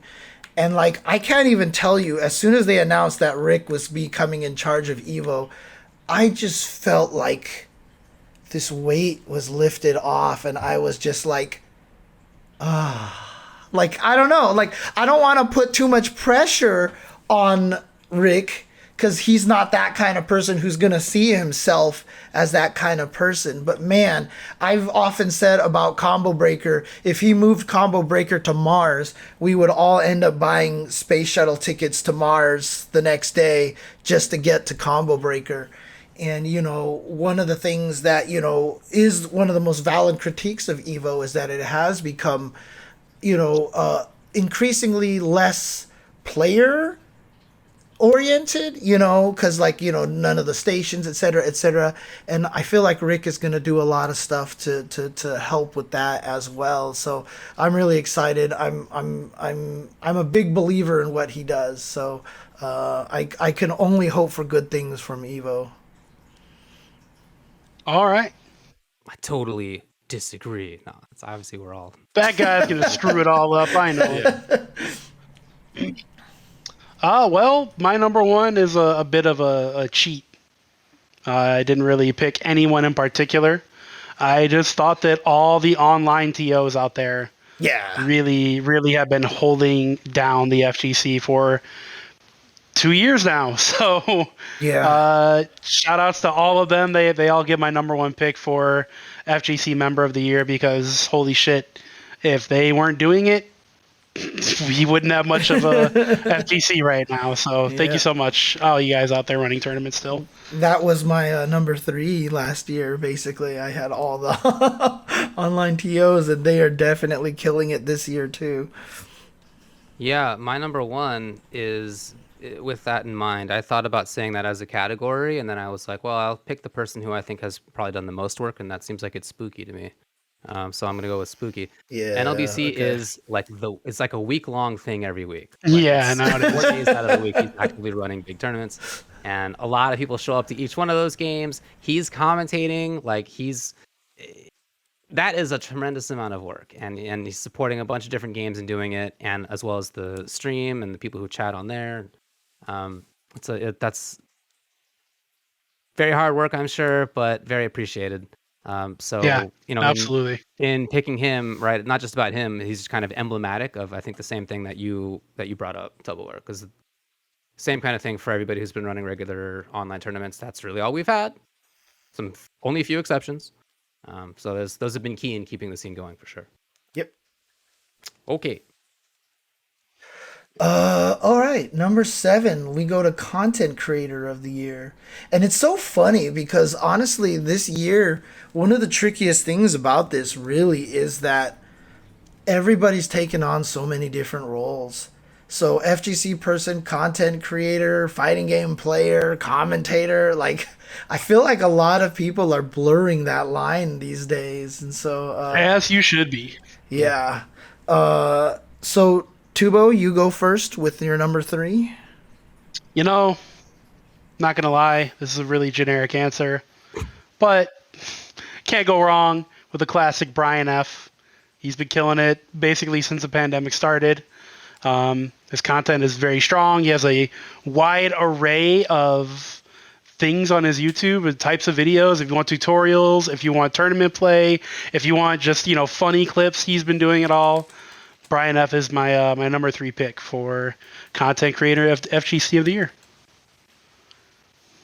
Am I next? Yes. Yeah, David. that would be you. See, you were talking all that shit about me getting confused. Oh no, be your own man sometimes. All right, my number 3 is Damascus. He's been running really, really cool events in Europe. Big stuff that he's been promoting. It's like every week. Street Fighter, Dragon Ball, and on top of that, the stuff that he does along with Tyrant for Dragon Ball Fighters, like the official stuff, I think is really great. I've really enjoyed that. Even as somebody who isn't playing or actively paying attention to that game, I've made sure to tune in each time that they do stuff, because I really like the format. I like the way that they are presenting information, and just sort of as content in general. I've really appreciated that. So those have been really cool for me. I catch some of those streams because they're on what I assume is an evening time for him, but for me, it's like I'm at work in the middle of the day, so it's easy for me to be like, I'll take a lunch break and watch some of this. That's been cool. Okay. Brian F was a good pick. I probably should have had him in my list here, but I didn't. Spoilers. Because kind of the category, the way that I've been doing it, Brian F would have fit in here very well. But my number 3 is Yipes and Chris Matrix, with their channel. They're doing great stuff. They're reaching a lot of audience out there. They're super entertaining, and they've been running all sorts of stuff. So yeah, Yipes and Chris Matrix, not only just the can opener series, but they would have the talk show. They have that cool fancy studio that they have access to and everything. So Yipes and Chris Matrix, I think, are killing it out there. So good stuff to them. Dude, the skits that they did for the ECT stuff, great work. Those are hilarious. Tubo, you're number 2. Turn. Oh, I can't believe it is. My turn. I knew the whole time. And I took a couple extra seconds for my second pick of content creator of the year, Sajam. I think Sajam's been killing it, and Will It Kill is one of the best programs or shows, or I don't know what you want to call it. Program is like what old people call a TV show. It's a program. One of the best programs you'll find is Will It Kill by their Sajam. Yeah, so I really love Will It Kill, and I'm a big Sajam fan. I tune in most days and troll the chat, but I'm there participating, and Sajam's great. He makes dope stuff. I highly agree. My number 2 is Slayer. The NRS player started doing streaming full-time like a year ago, maybe now, something like that. Not too long ago, all things considered, compared to some other folks. But in the meantime, since then, he's built a really strong stream that has very frequent top-level play on it. Like he'll have just like kind of almost impromptu tournaments sometimes with like really top-level players, and he'll have people who are playing on-stream money matches and that kind of thing on his stream. So it's a really nice little like meet up to watch stuff that's going on in the NRS scene. And it's funny because like a lot of the times when he's streaming, it's late where he is and he doesn't want to be loud. So he's like whispering the whole time. He's like, "Oh, can you believe that was so sick? Oh my God." Like he's like, he wants to freak out, but like he can't because it's awesome. Whisper time. So it's a really fun stream. You should use the same cola tech and commentate in the closet, dude. I don't know what his deal is. Yeah, it's cool. My number 2, even though I think he's probably one of the most prolific content creators in our scene, I feel like he doesn't get credit for being a content creator, and he brings in so many people. He's one of the most entertaining players out there, and he does it all with the greatest of ease, and that is SmugDaBeast. This guy is putting up content constantly, and you look at his content on his channel, and he just gets boffo numbers of views on all of his videos. And he is, fighting game is a hard thing to stream. It's hard to be entertaining while playing fighting games. Sure, and I don't think anybody does it better than SmugDaBeast. I mean, when he had that little sequence where, I don't know if you guys saw the clip where he pulled out his belt and just like started like, the guy is just, he's just comedy genius. He's hilarious, and he like I said, he brings so many eyes to the FGC. Needless to say, big fan, SmugDaBeast. All right, good one. Smug is a good choice. I didn't even think of that one. It's a strong one. Well, my number 1 content creator is a guy who I personally think keeps it super real. Definitely one of the bigger personalities in the FGC, and for sure one of the best storytellers and funniest people I've probably ever met, Majin Obama. Yeah. Majin Obama is, he likes a lot of games that I couldn't care less about, right? He likes a lot of games that I'm not into. I will sit there and listen to any story he wants to tell me about any fighting game scene. I don't care if it's Ultimate Marvel 3 or them fighting herds or fantasy. I'll even listen to a Fantasy Strike story if Majin Obama's telling it to me. He is just what a personality, what a guy. Definitely one of my favorite guests that we've ever had on the show as well. Yeah. So big ups to Obama, man. I love tuning into his stream. And watching his YouTube stuff. It's great. 100%. Yeah. My number 1, I feel like, is the biggest like hardcore FGC streamer, and that's Sajam. among people who are FGC, I guess maybe Max is huge and Eris is like from the FGC, but maybe not like FGC really in terms of what he streams nowadays. But Sajam, it's just like it's a nice daily thing. I totally agree with you about like specific shows, like Will It Kill, but just the fact that like he's going to be there every day at the same time. You pop in. Usually I'm just lurking. I'm rarely chatting. It's just something that I have on in the background, but. Like it's cool to see that everybody's popped in there, and he'll talk a little bit about the news, and it's a different angle than like we do or other people who talk about FGC news do, because it's a daily thing, and we're trying to like collate stories from the week, and that means that each thing we usually don't have as much time to talk about, but like he can really like nail in and like drill in on things in a way that is really nice. It's a really like nice content form, and then he's a good player and fun to listen to, and it's fun. It's a fun chat. So. Yeah, I that's my number one. Good work.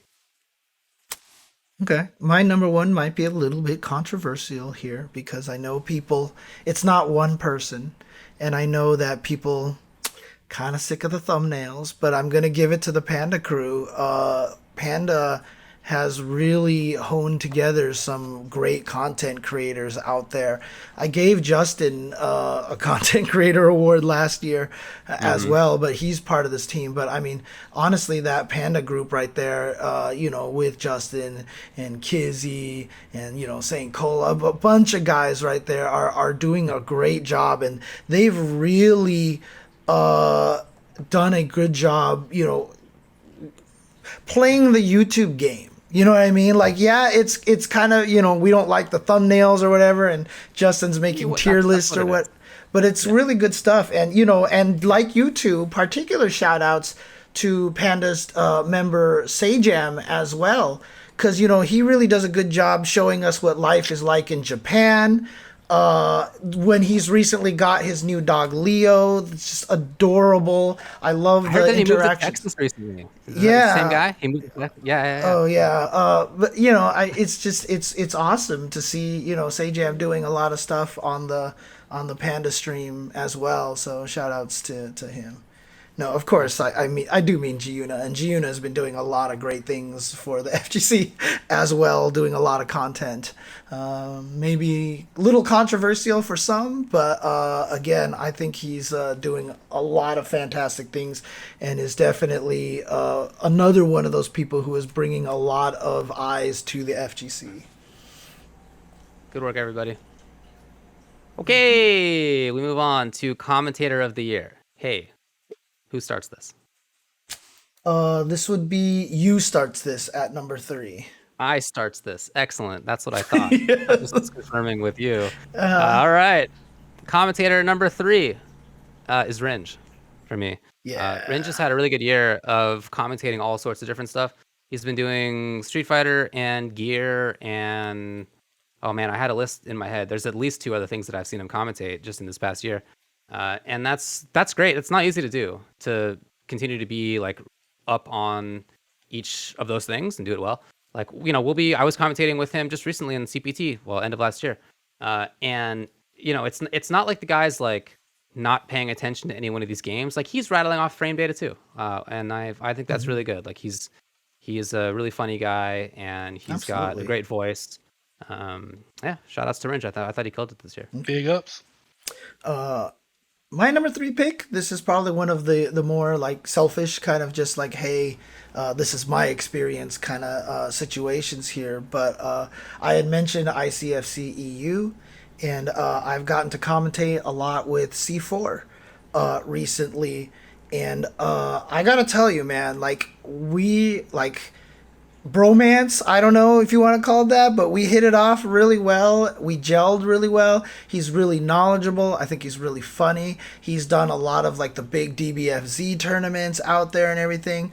I've become a huge fan of C4's commentary, and so like I said, I had a great time commentating with him during all the ICFCs, and even a couple we did the EU regional Guilty Gear together and such. And so C4 is my I am C4 IQ on Twitter is my number 3.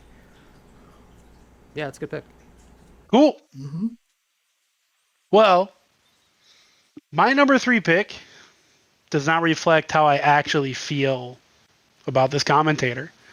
Because I feel like this commentator is a top flight commentator who's going to really blow up over the next couple of years. If life is fair, which it isn't always, but if life is fair to this person, they have a bright future in front of them, and that's Saki Sakura. I said earlier today, I think she's a top 5 talent in the FGC, and I absolutely mean it. First time I heard her commentate, I was blown away. David has a terrible memory, so I don't know if he remembers, but he told me to tune into ECT, I think it was, and it was Mortal Kombat Top 8. And I was immediately like, who is this commentating? She's incredible. And pretty much from that moment on, huge Saki Sakura fan. If she got to do bigger events, which not her fault, there's a pandemic and things aren't happening. Yeah. But, if, tournaments were happening as normal, I think she would have got a lot more shine. So if she would have got a bigger event, I definitely would have had her as my number 1. But for now, with limited experience, number 3 commentator of the year is Saki Sakura. Nice. Sweet. Yeah, very deserved. My number 2 is Tasty Steve. I thought Tasty Steve had a great year, as I do like every year, but I really liked what he did on SFL. I think that was like really what sealed this for me. We've seen him on other stuff too, of course. Like he's doing Tekken. Oh, Tekken is what I've seen Wrench on as well. Anyway, yeah, his Steve's Tekken stuff, Guilty Gear, obviously he's into. So he's commentating a lot of things, but yeah, I think that like his SFL work was like phenomenal. So good, not just in terms of like calling the action, and being funny like he always is, but like the chemistry that he had with Vicious, I thought was fantastic too. Yeah. And that was some of my favorite commentary in recent times was right there. So hats off. Okay. My number 2, as I said, things are getting blurred. Roles are getting conflated. And so I've definitely thrown some commentators here that probably should have been in the other categories. As David already has, my number 2 is Mr. Aquaman. Ooh, okay. All right. Because not only has he continued doing the commentary and being one of the main commentators for NRS stuff, but the content that he is creating there as well, kind of elevates him to that other level of just doing so much for that scene. I feel like, when we interviewed him on the stream, I felt like, I didn't want to put him on the spot, but I really do kind of feel like he's kind of like the face of the NRS scene right now. Like he's one of the guys who's really putting, in terms of commentary, content creation and stuff, I feel like he's one of the biggest faces of that NRS scene. So I think he's doing wonderful stuff. Whoa. He lost a lot of weight, okay? His face isn't that big. Yeah, he honestly looks great. He did. He lost a lot of weight. Oh, he looks great, dude. I'm trying to put a little bit more fat on that face right now. I'm trying to, grow his head a little bit, by telling him how much he's doing amazing stuff. So he's my number 2. Cool. So I guess that's my number 2, right? David started. Correct. Mm-hmm. My number 2 commentator of the year is someone, a good friend of mine that going through a rough time right now. My thoughts are definitely with you, Isaiah, but Ebonic Plague is my number 2 pick for the year. I thought he absolutely killed it at CEO. He's been a huge supporter of BlazBlue. He's been commentating stuff online. Not only that, he's also been competing at a pretty high level too. And I don't know if you've ever talked to me as a commentator. I am a huge proponent of, I think commentators should compete still. Maybe not at huge events that they're commentating, but they should stay competitive with the games that they play. So I think it's super impressive that Ebonic Plague is able to play at a high level and commentate at an even higher level. So big ups to the homie. Hope things are going well as they can. Yeah. He's been on, I know, all of our lists before in the past. Yeah. Obviously continues to be fantastic. And my number 1 is Vicious. I thought Vicious had like a fantastic year. And again, to talk about what nailed it for me was the SFL stuff that he and Tasty Steve were doing together. I just thought that was so good. And I have all the same stuff to say about him as I did about Steve, but it's like Steve, I have obviously they've both been commentating for a long time, but like I have a conception of Steve as being like the silly guy who has like great one-liners, and Vicious I think did just as good a job as Steve as at that this year on SFL. He was hilarious the whole time. He had a lot of great quips and one-liners, a lot of good stuff that's like great for B-roll, and at the same time was still as knowledgeable as he always is, and like narrates as well as he always does, and uses his voice really well. He was my favorite commentator this year. I've done a bunch of CPT events with Vicious. Honestly, he's one of the. I have so much fun commentating with him. Oh, like yeah, it's just it's joy. Jeremy it's is dope. absolutely a joy. Yeah. He and I are going to be doing CPT commentary together this weekend. Yeah. So I'm looking forward to that. Okay. I've definitely had him on my list before in the past as well. My number one, again, continuing with the weird blurring of everybody in all across the roles, again, is somebody that's been mentioned already, and that's Damascus. Because what he's been doing for the DBF zine is absolutely fantastic. Not only is a wonderful commentator for it, but organizing the 10v10 and doing this content with Tyrant and such, and he's just continually on the grind.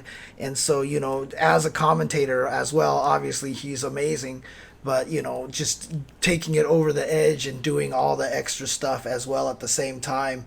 I have him as my number one because he's been killing it and doing a lot of great things for the FGC all year long.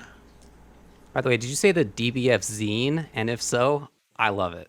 Did I say that? DBF zine? Did I? Okay, it wasn't on purpose. I heard DBFZ scene. But... Oh, well, anyway, I'm going to be saying the DBF zine from forever now. Yeah. Congratulations. All right. What do you got, TuboWare? Okay. All right, DBFZ. Number one, my number one commentator. All right, so this guy is great. He's been killing it for a couple years now, super high level. But I also put I guess after giving him the number one spot, and that has nothing to do with his skill or ability. It's more just that. Shit, he's really working harder than everyone else still, and that's St. Cola. I think James talked about the grind. I don't think we've ever seen a commentary grind quite like what we saw from St. Cola since the pandemic has started, and he doesn't have to do that anymore, and yet he still is. So that's why it's like I guess it's St. Cola. Like I can't take it away from him. I can't. It's his until someone. Like dethrones him, I guess, for lack of a better term. St. Cola is going to be my number one pick probably for a while. Yeah. Big ups, Chicago, we the best, etc., etc. Dude, he just did to make Sajam top mad. 8 Street Fighter 5 and Guilty Gear Strive right after that at CEO, Right. which was hard. He's a monster. Rare to do. He's a monster. He's been waking up and doing early morning stuff. He has been doing that for a long time, but like he did SFL along with Vicious, JP, SFL JP, which he had to wake up at like 2 in the morning for or something wild. So yeah, he's been continuing to grind for sure. That man goes hard. Yeah, he was my number one last year. I definitely tend to try to spread the love in Commentator of the Year. Most of the people mentioned this year I've had at some point in time. So a lot of really, really strong people out there. Oh yeah, it's a good time in the scene for commentary for sure. Okay, let's move on to the next one. Fighting game of the year. Ooh, okay, we're getting into the meat of these things here. The two big categories here. The meat.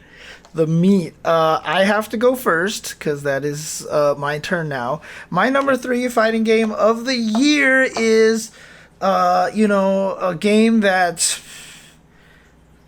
took a while to get its first season, but it's got it. Skullgirls.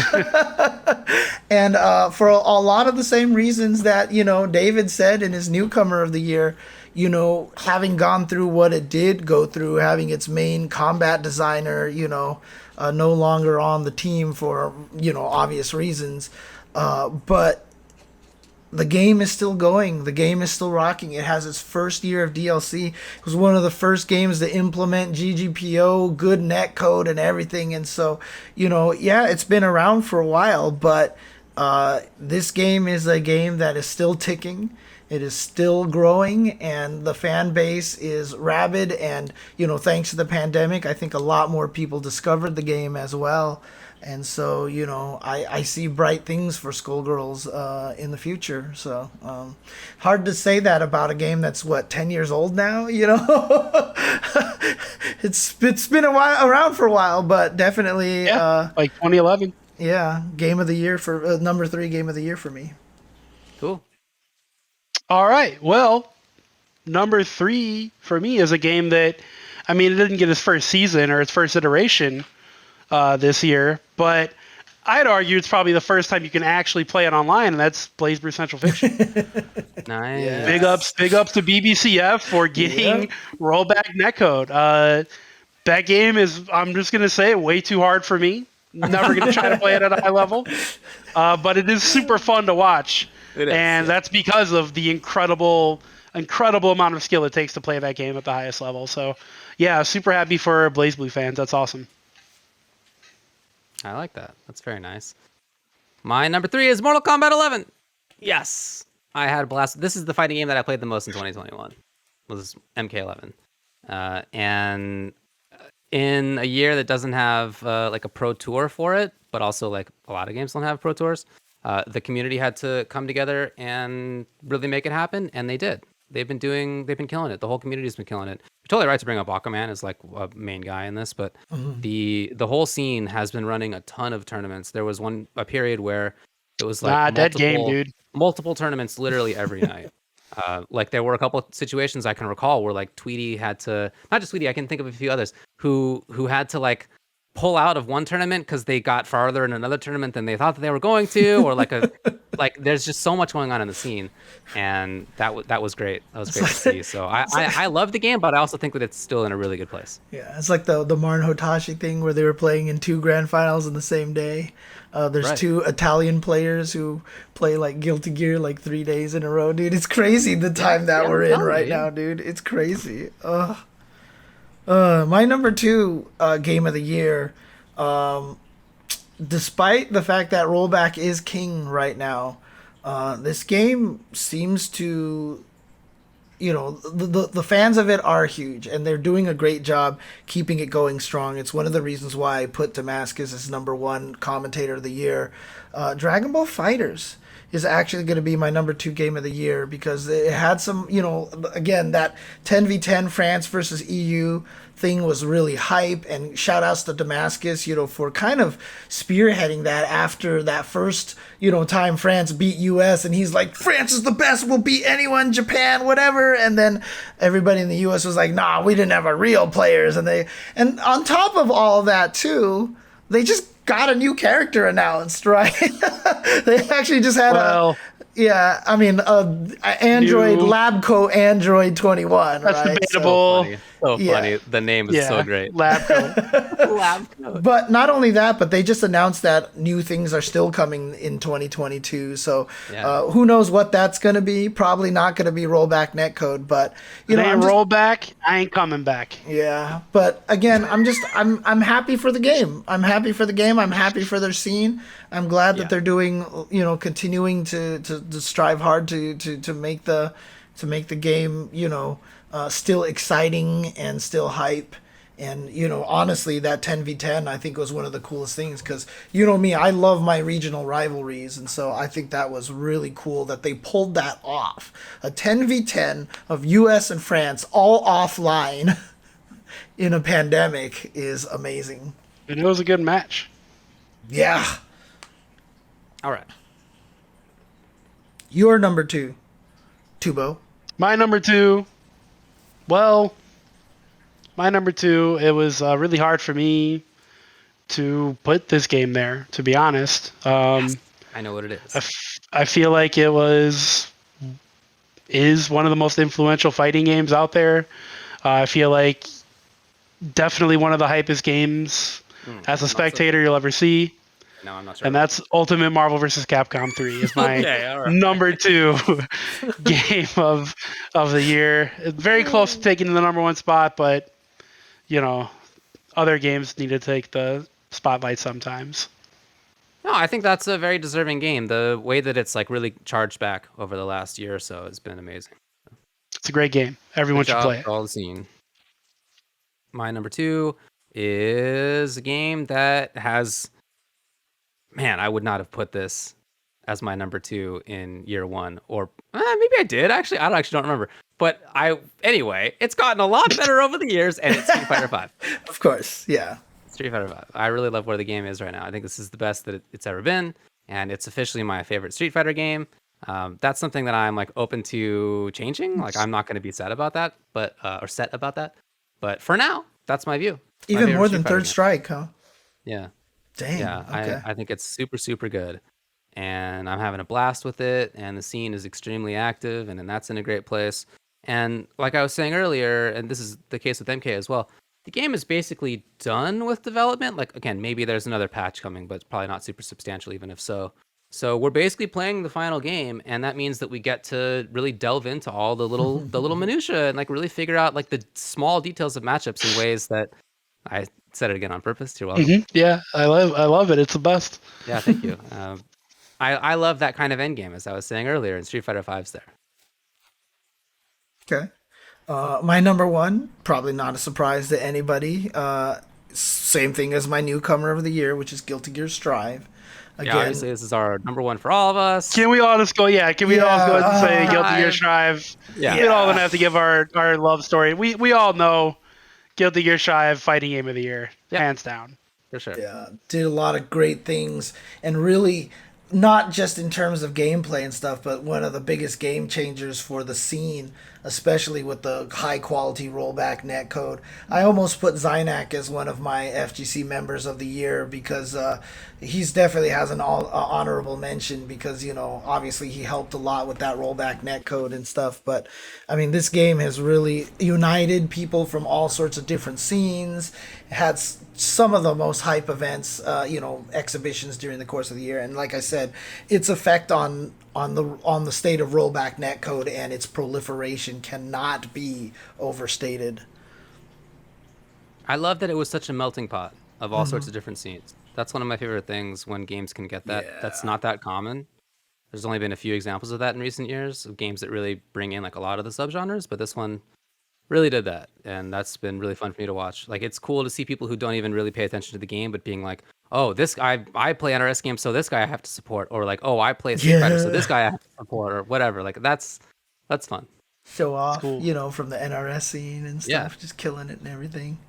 Yeah, and I'm honestly, like, I know a lot of people love watching Sejam play that game, and I still think it's one of the most visually casual friendly fighting games out there, and I don't think that's a coincidence that people enjoy watching Sejam play that game so much because people want to make fun of the counter word or the combo meters or the wall splats or dude, it makes the game just feel so visceral, and it's wonderful. I love it. Cool.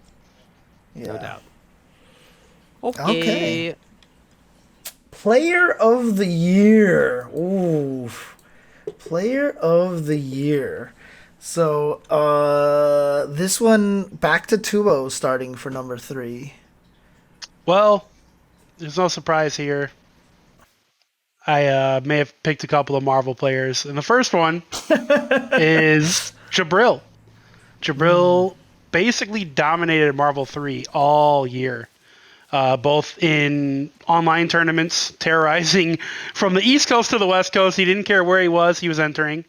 And then when there was offline events, he won the majority of those as well. So, yeah, it's my number 3 player of the year is Jabril, just for terrorizing the entire Marvel vs. Capcom scene. It's really cool that he's gotten like that. I respect that. That's so cool. I mean, dude, he's such a good fighting game player in general too. For Like sure. he was very strong in Street Fighter V when he played it. Anything he tries out, he's immediately strong. Like he's one of those guys that could play any fighting game he wanted to. He just chooses to play Marvel 3, and that's a pretty damn good choice. Now it's my turn, right? Yes. It is your turn. Umehara Daigo is my number 3 player of the year. What? Washed up. Well, Washed up veterans Washed up like guy. JDK. yeah, by the way, that was more than 10 years ago now that happened.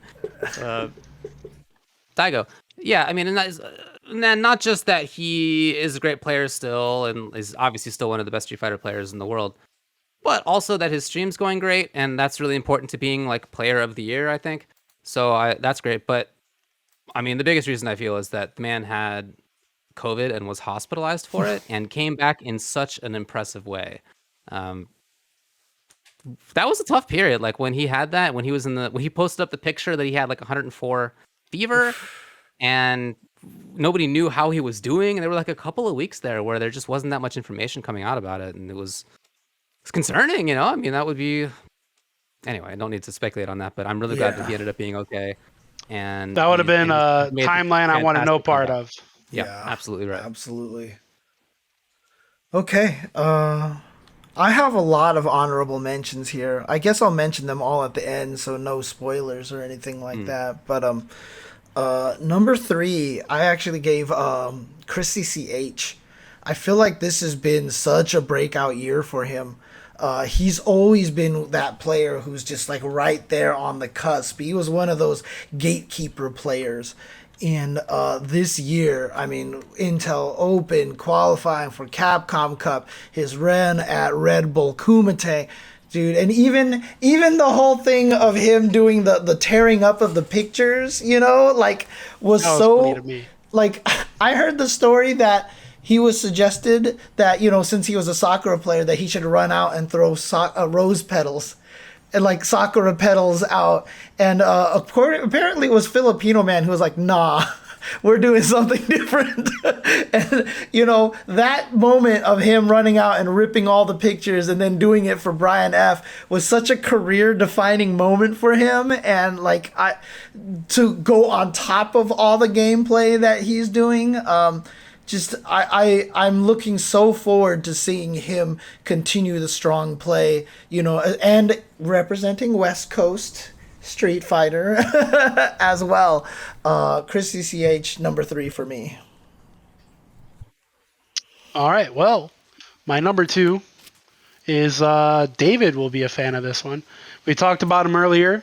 This guy is a low-tier hero. He finally did it. Winning with Fang at CEO, Mono is my number 2 player of the year. I don't need to go too in depth. We've already talked about it, but winning a major with Fang is pretty fucking cool. So way to go, Mono. Woo! Happy times.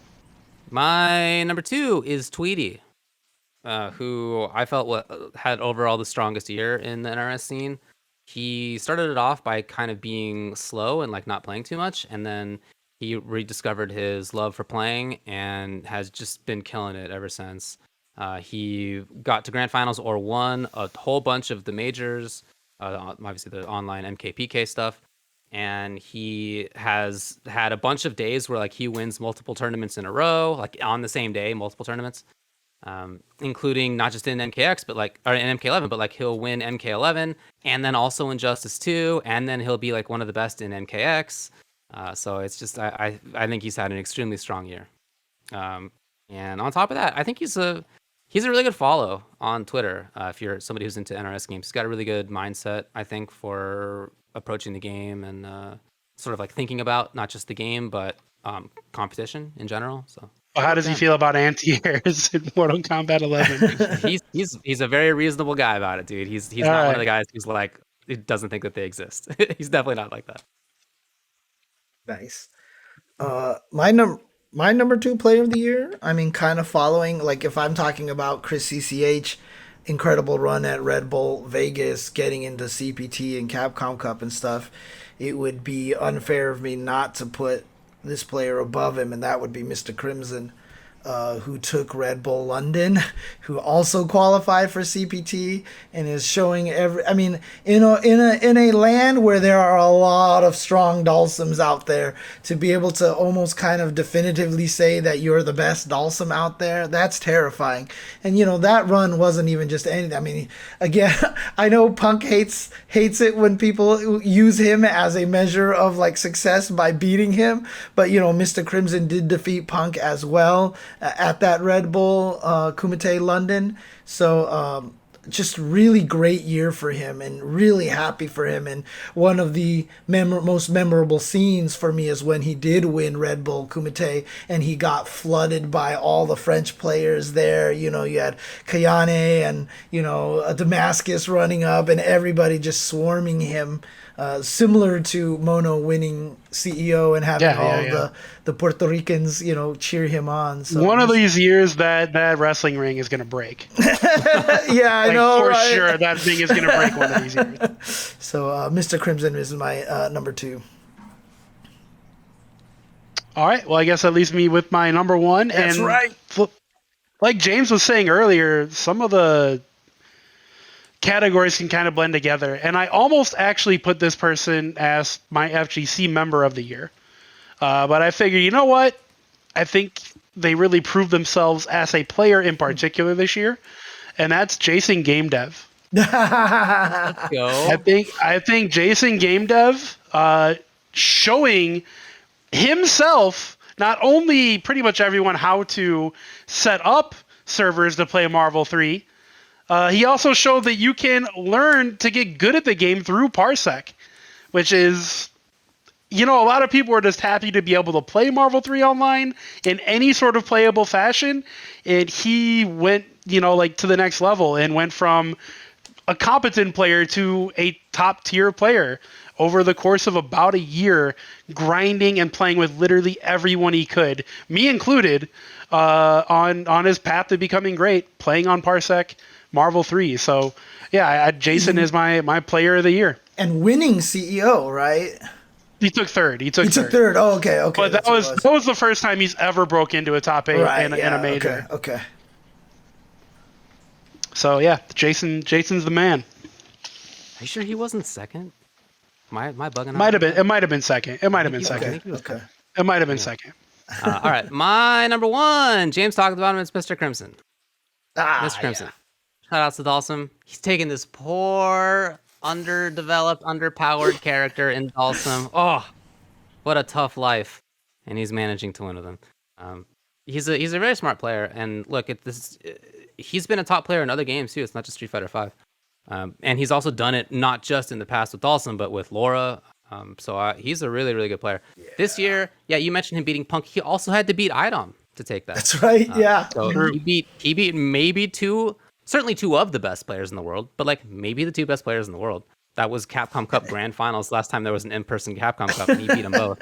So I think he's an extremely good player, and he's in Capcom Cup. So. Dalsums hate Laura matchup, don't they? Or is... Listen, man, Dalsums hate existence, okay? Dalsum can be the best player or the best character clearly in a game, and Dalsum players will find a way to complain, and that's just a fact. I'll just leave it at that. All right, there you go. My number 1 player of the year might be a surprise to a lot of people.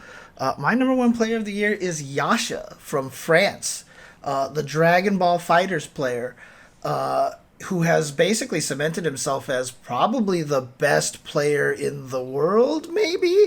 Not only, sure looked like it against America. Yeah, so not only was he the key factor in winning that. It was 12v12. People were correcting me in the chat. 12v12. He, by winning the last 4 games to win that, including defeating Sonic Fox in that run. Yeah.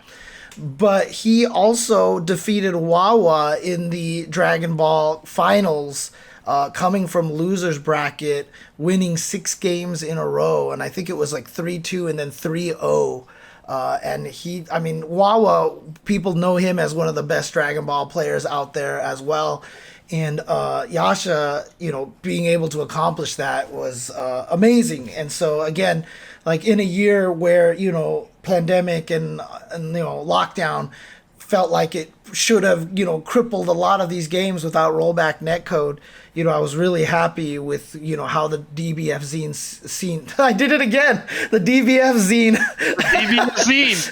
It's stuck. The DBF zine, was able to, survive through this. And I think Yasha really shined and really showed his strength as perhaps the strongest player, so much to the point that I think it was even Sonic Fox who said that, Yasha is so good that nobody in Japan could probably beat him either. And so Yasha is my player of the year. That's awesome. Cool. All right, there we go for players of the year. So that's the end of our official, real awards. And the next one is going to be the random select award, which is just kind of other stuff you want to get off your chest. So what else? What other things that didn't really fit into something else do you want to mention? Okay. David, And you start this one. indeed. And I've thought about putting this in worst, but I didn't think that was right, really. And that's that I don't really feel like we tackled our problems that led to the big blowups that we had last year. That is to say, the big blowups that were stemming from treating minors badly, sexual assault, racism, all that sort of stuff, bigotry in general. I don't really feel like we tackled that stuff. We got rid of some of the people who did some of those things, which is positive. But we also let a bunch of stuff continue to slide, and we didn't, make any sort of broad changes. I don't see anything that's like actually changed. So that's been okay as we've been online. Nobody's in person. Well, rarely are we in person. Right. And so those problems just haven't really had a chance to raise themselves and be apparent. But in 2022, I mean, we'll be at Frosty's, airplane willing, we'll be going to stuff. It's coming back, and I hope that things will be okay, but I also don't really see that things have structurally changed, so I'm a bit worried about that. I wish that we had changed stuff, but that's really hard to do. And having been involved in some of the efforts to make those changes, there's a lot of resistance, not just from people who are resistant to change in general, or who are the jerks themselves, which are few, but more often just it's just hard. It's just there's a lot of inertia, and it's hard to reach everybody and have discussions with everybody. And I don't know. I don't think a lot of it is intentionally not trying to make changes. It's just it's hard to change things, and that requires a lot of sustained pressure, and we just didn't really have that. So I hope that things will be okay, but I don't know. Okay. My number 3, random select, because again, this is random, completely random. So my number 3 is my freaking hair. What the hell should I do to this thing, dude? I don't even know what to do with it anymore. I don't know if I should cut it, if I should save it. I'm going to be honest. When David had long hair and he was like, I'm going to cut it, I was like, you're a fool. You're an idiot. Don't do it. You look great with long hair. And then he cut it, and I was like, holy shit, I was so wrong. and right now, James, I feel like, don't cut it. Don't do it. You'd be crazy. But I know for a fact, if you got a decent haircut, I'd be like, holy shit, James looks great. Right. I mean, that's the thing I think you should cut it realistically, as much as I like how it looks now. Yeah. The craziest thing about it is one, I'm too old to have this much hair, so I kind of like being able to prove that I can have this much hair at my age. But you got honestly, the proof, though. I haven't done anything to it. I haven't even cleaned it. This is literally over 2 years. Okay, what I mean is touch it up. Touch it up. You know what I mean? Okay. Touch it up. It's you didn't shampoo for 2 years? No. I mean, honestly, I haven't. I haven't. No trims. No trims, nothing. And this is literally 2 years worth of hair that's just been growing out like this. And I'm just wondering if it's time to finally do donate something it, man. with it. Yeah, you should donate it. That's a good idea, actually. I'm just not sure what to do with it, to be honest with you. I kind of want to just go to a hairstylist and be like, do whatever you want, or bring a picture of Robin Show from the Mortal Kombat movie, Liu Kang, and just say make me look like this, Don't do that one. That's okay. Don't do that one. I agree with that. Okay. In my opinion, the coolest that you've ever looked that I've seen is your top knot look. Yeah, with the samurai hair up there. I love yeah, it. I think that's so cool. But you should probably get it touched up at least. Yeah, yeah, for sure. Probably for the best, at least to do that. Yeah. I vote donate it all. Shave your head, start over. Give it to someone in need. Give it to someone in need. I vote you donate it. By the way, that's what I do when I go to my hairstylist. I just show up and I'm like, what do you want to do with this thing? And she's like, I don't know. How about this? And I'm like, I used to do pretty much the same as her. So. She's great, though. Before it left. So I guess for my first random select is, this isn't even necessarily a good thing. It's more like, what took you so goddamn long? And that's big ups to Nintendo for finally acknowledging Melee exists, I guess. Like, I mean, it's cool, I think. I don't know. We'll see. But I don't know. Thanks for finally acknowledging that this game is a game that people play competitively, and maybe you should show a little support because you could probably make a lot of money, putting it on modern consoles, et cetera, et cetera. So, yeah, cool. Thanks, Nintendo, for finally showing up. All right, that's a good one. My second one is the power of taking a break. I took a break from playing fighting games this year for quite a while. So did I. Yeah, you were saying earlier that was like the longest break that you've taken from fighting games. I think it's certainly one of my longest. I don't know if it's the longest, but like it's up there definitely, because it was several months, and I maybe March or so, maybe April, I didn't play anything until Strive came out, and then I was really just playing Strive because like all my buddies were playing it, and I wanted to play games with you guys. And I liked the game. Like I wasn't opposed to playing the game, but I didn't have the drive. And if my friends weren't playing it, I probably wouldn't have played it either. Because I just was taking this long break. And then it wasn't until, I don't know, like honestly, September, maybe October, that I started playing again.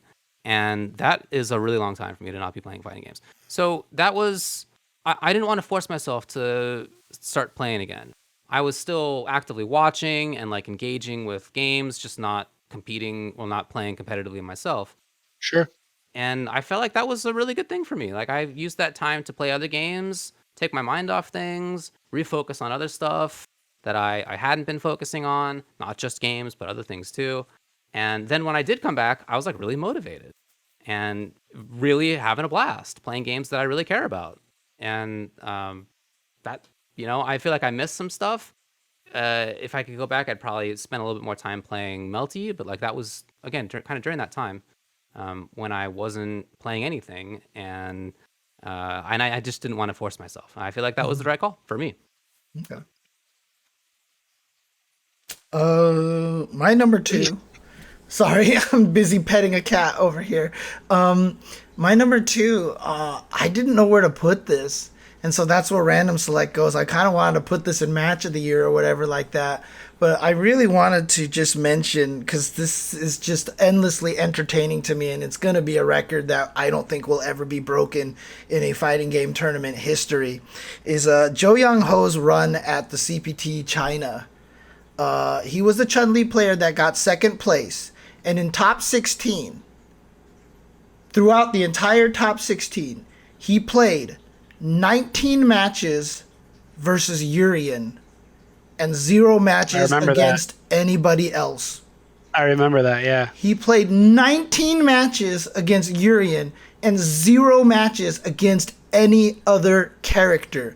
It was so brutal, and to me, just to even have that happen in a game as balanced as Street Fighter 5, it's not like, okay, you're gonna run into nothing but MSP, all day, but like that actually happened, and he got balance second is in the place. eye of the beholder, James.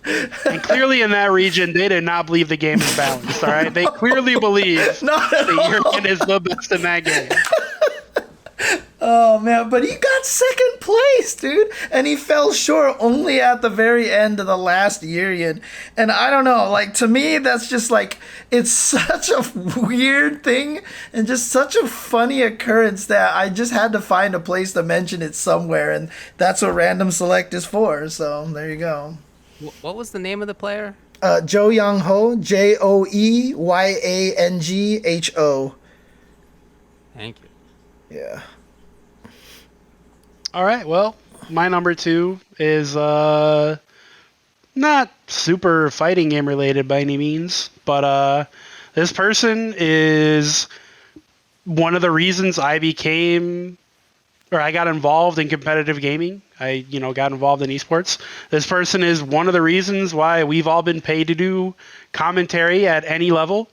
That's John freaking Madden. Big ups to John Madden. Rest in peace. Yeah.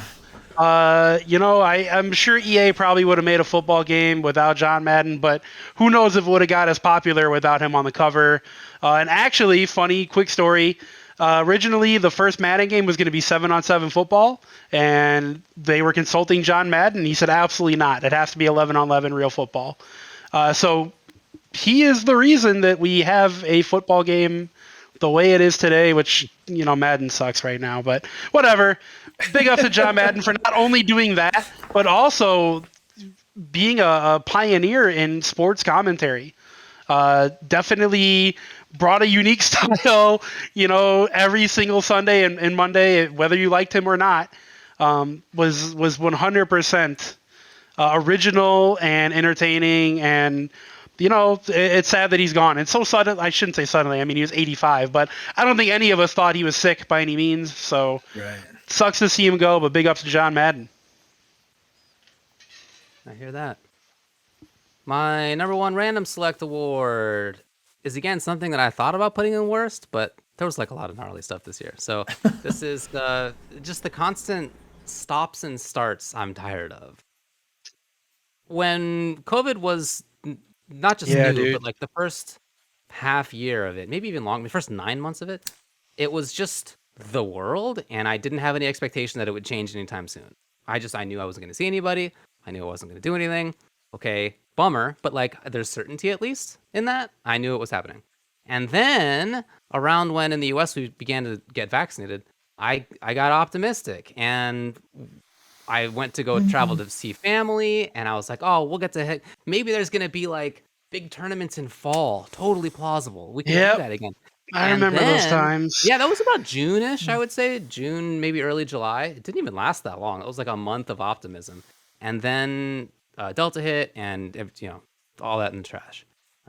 And then now, as Omicron is hitting big time, and I read earlier today, is literally the fastest spreading virus in human history. Of all time. Of all time, yeah. According to an historian of epidemics, it's the fastest spreading virus of humanity's existence ever. I mean, in part because we're globalized in the way that didn't happen for 99% of humanity's existence. So, okay.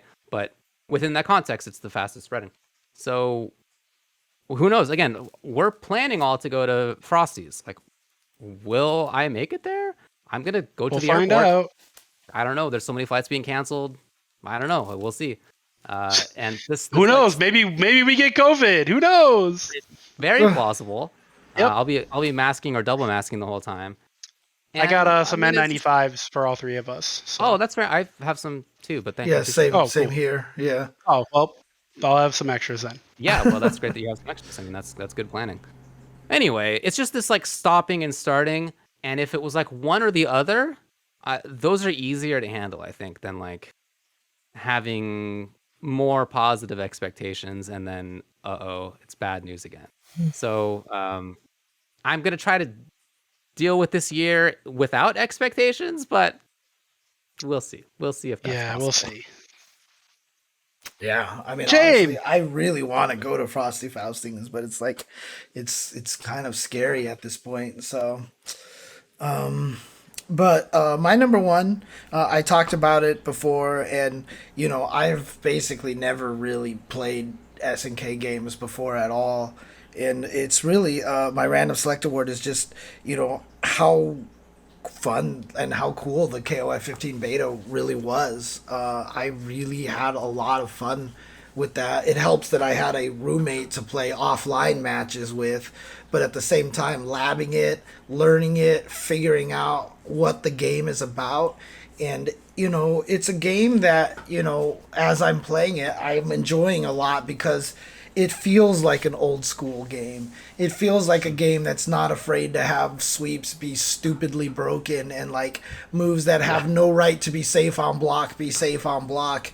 It's fast paced. It's and the beta never went down. Like I said, before the beta, I tweeted out, expect the beta to be down for 50% of the time, because that just happens, and it didn't. And I really enjoyed the game. I had a good time. I found characters that I really liked. I'm actually eager for the game to come out because I want to keep playing Isla in the game because she's super interesting. She's very not KOF. Like out of all the characters, he kind of plays a different game, and a lot I love of the KOF so much, and my favorite character is the one that doesn't feel like KOF. No, but I mean, it's fascinating because a lot of the people out there have said that, and it's cool that they're getting into like more of the archetypes that way. But it's also just been fun to learn about the game, learn about the history of KOF, and I mean, I'm still confused because there's so many goddamn KOF games out there, so many characters that I can't keep them all straight and everything. I keep getting them mixed up, but it's just it's kind of similar to when I was trying to learn Tekken. And then I started to understand what Tekken was about. And when I tried to learn Soul Calibur, and now I found out I really love Soul Calibur, and I'm just like, why haven't I played this game this whole time? It's funny that as being as long as I have in the fighting game community, my experience with a lot of other franchises is pretty small. I didn't play any Tekken or Soul Calibur or KOF up to this point, and discovering these, games is a lot of fun, especially because 15 still plays like a lot of old KOF games, and I think that's cool. So that's my random select award. Well, I'm kind of glad that I'm the last one because I feel like this is a perfect random select award to end the night with, and I just wanted to give an award to everyone that we've had on the show as a guest since we started having weekly guests, because we don't pay these people to come on our show, guys. We ask for their time, and usually it's me scrambling like the night before or the morning of trying to find anyone to fill a spot, and people often step up and just come on the show and have a great time with us. So I just appreciate everyone that has done that. So thanks, guys, for coming on the show and making it more interesting. It's been really, really cool to get to know more about people who I've, in some cases, known for a long time, but like didn't really know how they necessarily got into things or how they view situations or what their thoughts are about interesting topics that we get to in the show. So it's not just that I think it's interesting. It's also it's been nice to just like get to know more about people who I know. Also, sometimes it's just an excuse to shoot the shit with old friends. That's good too. Yeah. Okay. So thanks, guys. All right. Thanks, everybody. Yeah, no, totally. All right. We got one more thing here, and that is our personal FGC resolutions for the year 2022. I start on this one, I think? Yes. Okay, number 12. I start. My number 3 is to actually make Manta 2015 sweat in Soul Calibur, because that guy just destroys me and absolutely murders me with any character he plays. He's been playing the game for so long, his fundamentals are so strong and mine are not, and he drives me absolutely up the wall. He just blew me up like 12-1 yesterday at the end of the night and everything, and he is a demon, to say the least. And my resolution this year is to get to a point where I can actually get him worried and maybe have to try to think when he plays against me. Who's the player? I missed it. Manta 2015. He's a Voldo player. So that also gives you, if you know anything about Voldo players, gives you an indication of how he likes to play as well. If he can kill you with one move just because he can, he will. It's like the Blanca kind of players out there. There's just this troll status that just you get into. So he blows me up with Killick mirrors, dude. Like, I know he barely used my Killick ever before, and he's destroying me. So, I'm gonna make him sweat one of these days. I swear to God, I will make him sweat. I think it's awesome that you have this like competitive fire. Yeah, go get good, James. Dude, seriously, dude. Fuck. Like, seriously, I've been playing the game like once a week for like over a year, and it's honestly not enough, but time to play twice a week, bud. Yeah, right? I know, seriously. Oof. All right. Well, I'll be honest. I thought we were only going to do one resolution. Okay. So I came with one resolution, and that's just to run another Commentator Cup. Okay. Yeah. That seems a foregone conclusion. Yeah, that'll probably happen. I mean, that's kind of associated with my number 2 resolution as well. So, David, what's your number 2 resolution? My number 3 resolution. Oh, number is- 3. You haven't done your number 3. You're right. Nope. Continue working on Splitbox and Commentary Book and other long-term projects. Yeah, hurry up and make my split box already. But part of what I want to say about this is I was looking back and noticing that some of these have been my resolutions for like 3 years in a row. These are ongoing projects, and that's part of what I like about them. I don't want to view them as being done, or at least not anytime soon, because I don't think that they will be. Instead, it's like I want to let myself understand and like accept that they're ongoing things rather than there's like a deadline to them in a way that like needs to be concrete. And that No, and listen, I love that for you. I think that's great for you. Yeah, thanks, man. But where's my split box? Goddamn it! It's up here. It's up here, baby. Golly. That really is part of why I like them. It's just like the ongoing like tinkering. I really like tinkering, and I don't know if I'll ever be done tinkering. I'm sure I'll get to a place where I can like give you a physical split box. All right, just stay away from be done. Stay away from Gram Bam if you like tinkering, right? So I mean that's it's a dangerous thing. It's funny because Graham Bam is actually a hitbox player, so Nice. it all loops together. James, Is that it for your number 3? Number 3, done. My number 2, very related to what Tubo's saying because it's part of it. I want to try to give out as much money as via Matcherino as I can this year. I mean, I just when you saw the end of the year stats that everybody was posting up just recently, and seeing how much money was actually given away, and I was just like, why am I not helping people get more money? So try to run more events. I mean, we've talked about this on Synchronize. Once the game comes out, we can't speculate on who's showing up in the game. So we'll probably try to run some tournaments and stuff, doing more Commentator Cup. Of course, the Sure You Can Scrimmage, we can't give out money because, we don't want people coming in there and, smurfing their way to cash and stuff like that. Exactly. But, just other means. We don't want anyone to infiltrate the bracket. Nice. Okay. All right. Your big old smile. Yeah. Exactly.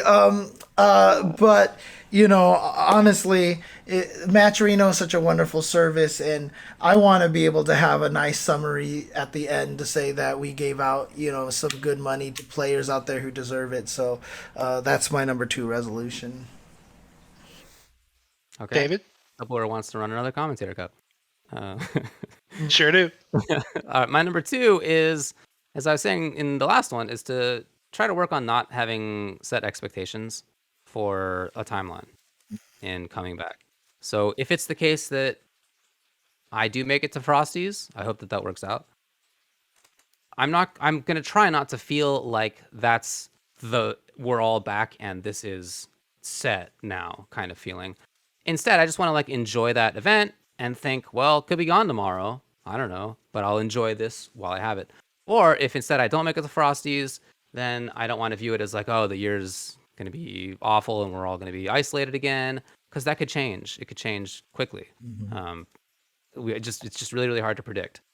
I really hope that Combo Breaker will happen. All the events, right? Texas Showdown, all the stuff. There's only a couple things that have actually officially announced. That's one of them. I hope I'll be able to go to that stuff.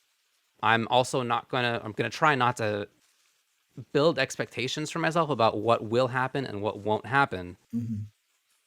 Easier said than done, maybe, but that is one of my goals for this year. Okay. My number 1 resolution, it's funny because I have these listed as personal FGC resolutions, and this really kind of has nothing to do with the FGC. My number 1 resolution this year is to play a lot more Tetris. Honestly, last year I said I was going to max out as one of my resolutions, and I never did. I barely ever played NES Tetris. Of course, it's the whole face of that game has changed with the rolling technique and stuff, so it might have been good that I didn't, because I might have to learn that. But even right now, like, I've been going nuts with perfecting my ST stacking for 150 marathons. I'm trying to get myself to Grandmaster in TGM 1, which I feel like I'm just right there. It's not, I just don't even feel like it's going to take me that much longer to get there at this point. But I just want to keep playing Tetris because one of the hardest things about streaming for me, every year I say stream more, and I never do. Streaming is hard, especially streaming fighting games. It's especially when you're as self-conscious as I am as well, playing fighting games and losing and sucking at fighting games is kind of rough.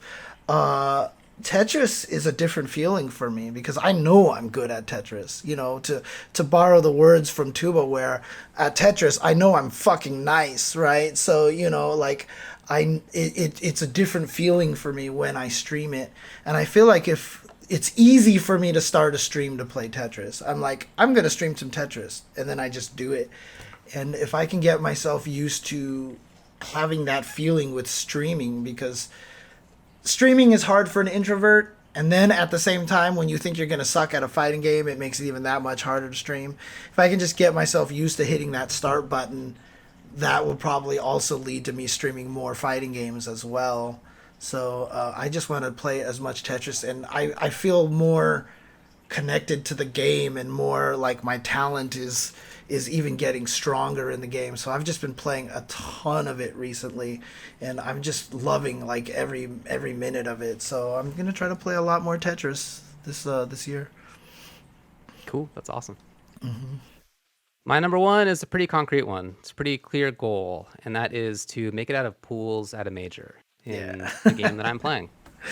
This is a goal that I set for myself in 2020. That specifically was either make it out of pools at a major or make it top 4 at a local, because the local that I was playing at was a really, really strong one with players who have done, won big tournaments in the past.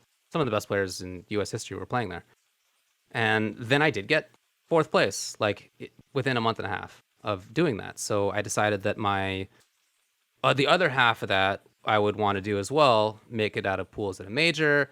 First major I had scheduled to come back to was Combo Breaker. You guys know what happened in 2020, and that didn't happen. So now that I can enter some majors, will they happen? I don't know, but I can enter some majors. I'm gonna try to make it out of pools. So I made this whole spreadsheet for myself that I love, the kind that I did back in the day when I was actually competing, which is like a kind of keeping track of the time that I spend in playing fighting games. And it's got a whole notes section to it. And it's like each time I play, I want to have a specific goal in mind for what I'm going to do that session. Is this a training session? Is this a have fun session? Or is this a specific skill building section? What are all the things that you can do? And I've been doing that for the last few nights. It's only the 4th of January, so it's a relatively new thing. Like I said, I've been playing again the last couple of months, but like in terms of a more focused way of playing, I've just started to do that. And I don't know, I'm playing MK11 and SF5 in that way. I'm open to making changes on that. I really like DNF Duel. Maybe I'll play that game seriously. That's totally plausible to me. It becomes a PC. Absolutely. And I mean, even if not, I'm playing MK mostly on PS4, so that's okay for me. Well, I don't have one of those. I know anymore. you don't have one. Yeah, but for me, that's okay. Or maybe that's KOF or whatever. Like I'm open to other games as well, and I just want to be playing more seriously. So talk about Frosties. I entered MK at Frosties. Oh, cool. Okay. I'm not actually scheduled to commentate MK at Frosties, so I didn't. Enter Street Fighter, coward. Well, I'm not, in part because I sort of want to have separate focuses on these things. So I don't have like pretensions that I would make top 8 in Street Fighter or whatever, that like I would, need to be playing rather than commentating, like give up one of my commentary blocks. That's not why. It's just I want to have set focuses. So for Street Fighter, my focus will be commentary. I'll be going into the event with that mindset. And for Mortal, I'm going into the event with the mindset of playing. So yeah, that's my goal. TuboWare is giving me a stink eye. Is that because Mortal at Frosty's is going to be such a cutthroat competition? No, I'm not judging you by that. I'll judge you if you count that as getting out of pools. Because there's like 30 players, so there's no pool.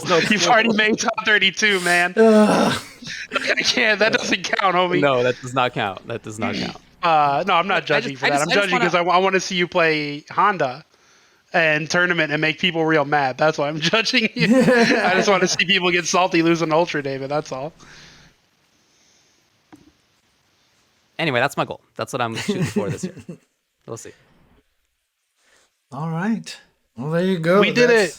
That's the 20. Oh wait, did we do all James's? That's it. Yeah, I was number one first, which was the Tetris Yeah, I one. screwed up the order because I only had one. So Oh, I see what happened here. Yeah, I wrote down James's Yeah, you third. wrote down. on You TuboWare. put down TuboWare to play more Tetris. Yeah, so.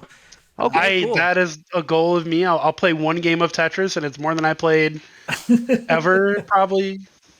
Oh man, Am I think. going to be going bone picker? I'm mostly playing RoboCop these days, to be honest. Oh dang, nice. Oh man. Anyway, there you go. There's the UltraChen Awards, year in review, etc. James, can you put the doc up on screen just as we're kind of wrapping it up here so people can take a look at what the final results all were? No, you have to go watch the archive on YouTube and listen to the whole thing. So yep, there we go. We got Newcomer of the Year, Event of the Year, Match Story, etc., etc. That's what we've got here. Again, I mean, it's gonna be an interesting year. Obviously, it's gonna be a struggle as well this year. It's not gonna be any easier than the past 2 years. As somebody explained in the land of memes, this year is pronounced 2022, as in 2020 as well. So, we're not out of any of this by any means, but, hopefully we can actually, figure out a way to make this all work. And, hopefully we get a lot of cool things happening this year. We'll see. Yeah. It is a 2021 awards, guys. 2021 is the award show that we're doing right now, not 2022. All right, everybody. I can edit the doc. There you go. Yeah, We did it. That's a show. Yeah, that's it. And you know what? We basically kept to the same timetable that we usually do. So good work, everybody. Yeah, no, pretty There you awesome, go. actually. Thanks to everybody for watching. Boy, season number 11. Ridiculous. Here it is. We're doing and it. Honestly, if you guys in the comments, in YouTube comments and such, if you guys let us know some more of the stuff that you'd like to see on the Tuesday show, right? I mean, obviously, we're ever trying to expand and, do cooler things and stuff. So let us know, what your favorite parts are, what you would like to see more of, what would you like to see us do at all, et cetera, et cetera. So More wizards. No. More wizards. No more wizards in 2022. We're done. We're done with has anything shown involving up a with wizard is not getting brought up in the show unless her name is Doctor Strange. All right, that's it. Oh, Ooh, multiverse. They said it might be 3 hours long. Are you hyped, Tubo? I have so many things to say about that movie, James, that we can talk about it off the air. Okay. That's all I'll say. Yeah. All right. That's all I'll say about that movie right now. Cool. All right, everybody. guys. Thanks a lot. Thank Have you a good guys night. for watching. Take care. And hope you all had a wonderful New Year's and holiday season. And we'll see you next week. Peace.